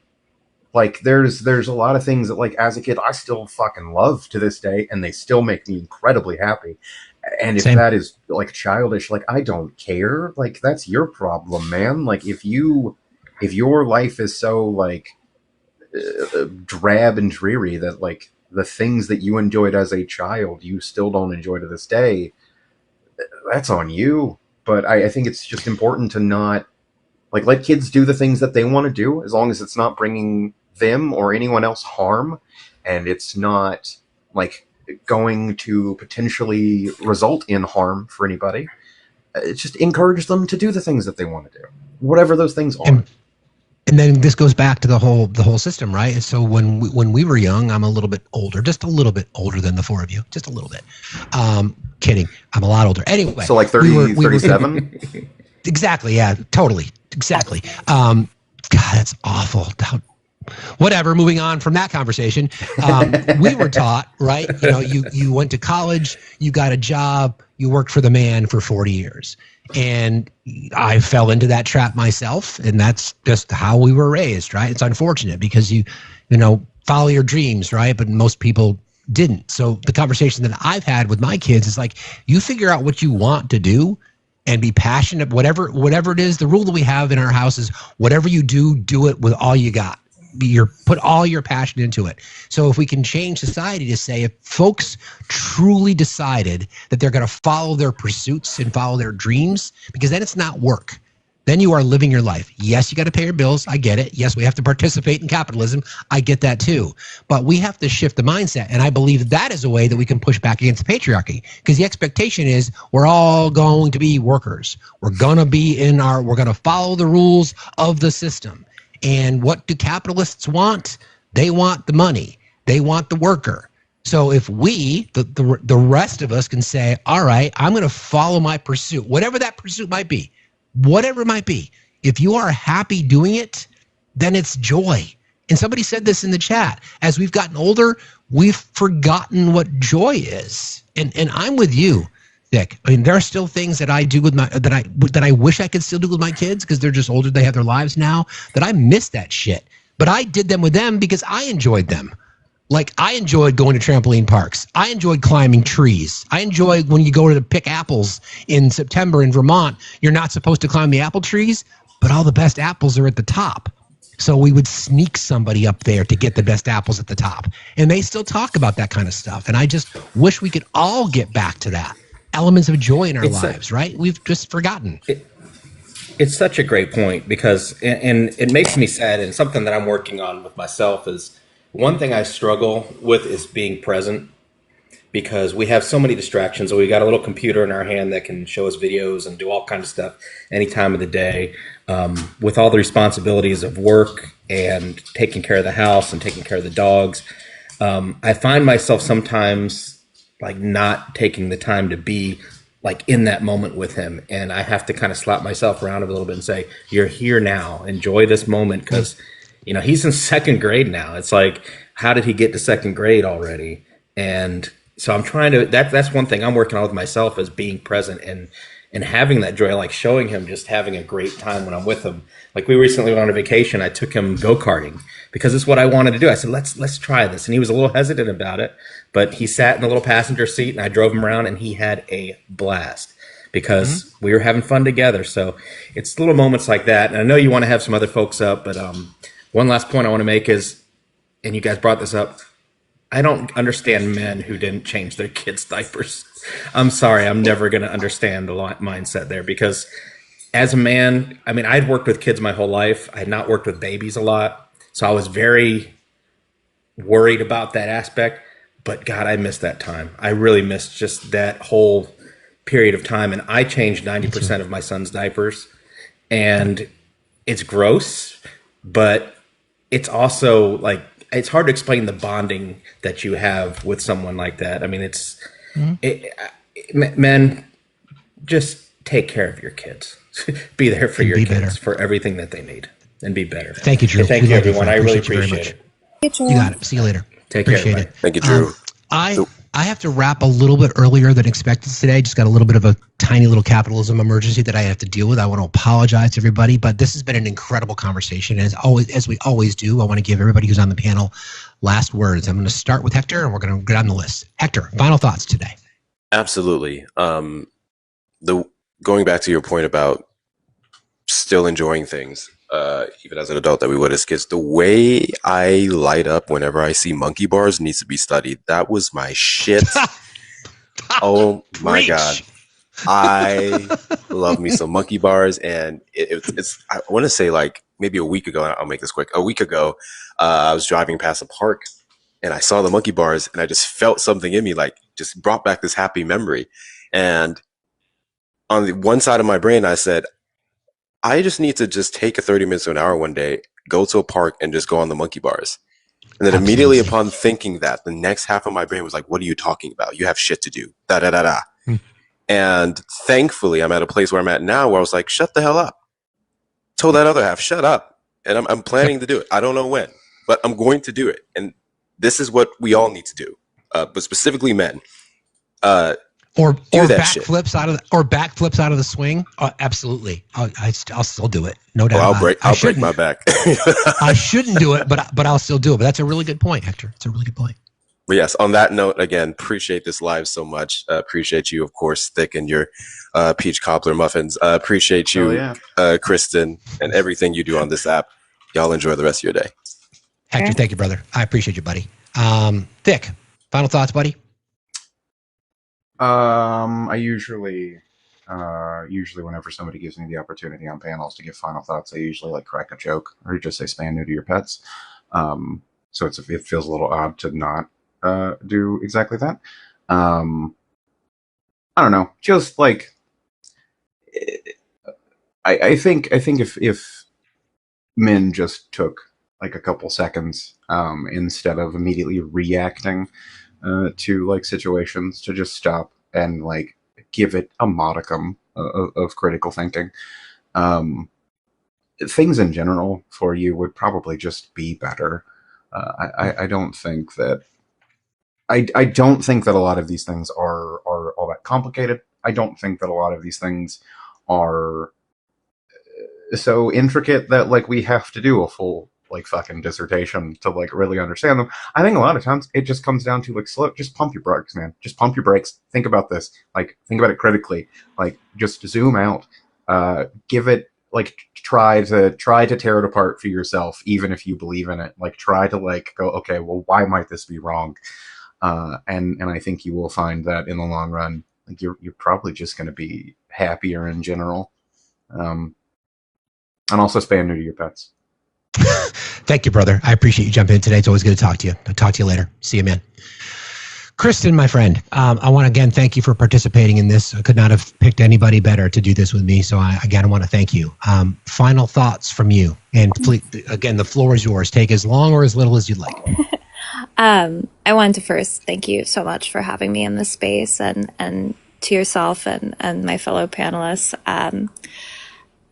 for kind of disproving this point to a degree, because you are all men who genuinely actively listen to us, and it's so appreciated. And I was very intimidated accepting this role because I really respect you. I will say, a special assignment for people in these spaces is there's some little things that I've been noticing as far as, we typically see men often engaging in just language behavior of calling women females, girls. If you're one of these people, please listen to women and the fact that it is dehumanizing to us. And if you have questions about that and why that's so, feel free to DM me. Also, I'm very perplexed by this phenomenon I've noticed where men are specifically saying woman instead of women, as in singular as opposed to plural. And I wonder if that's a reduction of women and even their language that's moving forward. If anyone else has noticed that, please feel free to let me know, because I feel like I'm losing my mind sometimes. But yeah, if you guys have, any spaces that you want me to join, or if you have work that you want me to review, or if you want to have a conversation, please feel free to hit me up. I'm always around. Steve, thank you so much for having this. I hope this conversation continues. It's been an absolute pleasure and an honor. Well, the feeling's mutual. Thank you for the work that you do out in these spaces. And like I said to start the show, when I just watching you, just whether they're planning on being deconstructed, you will do the deconstruction for them. Yeah, I like to say I'm unhinging my jaw. Exactly. Again, thank you so much. I really appreciate this, and I'd like to do it again. So let's talk. Okay. Great. I appreciate you. Thanks a lot, friend. See you later.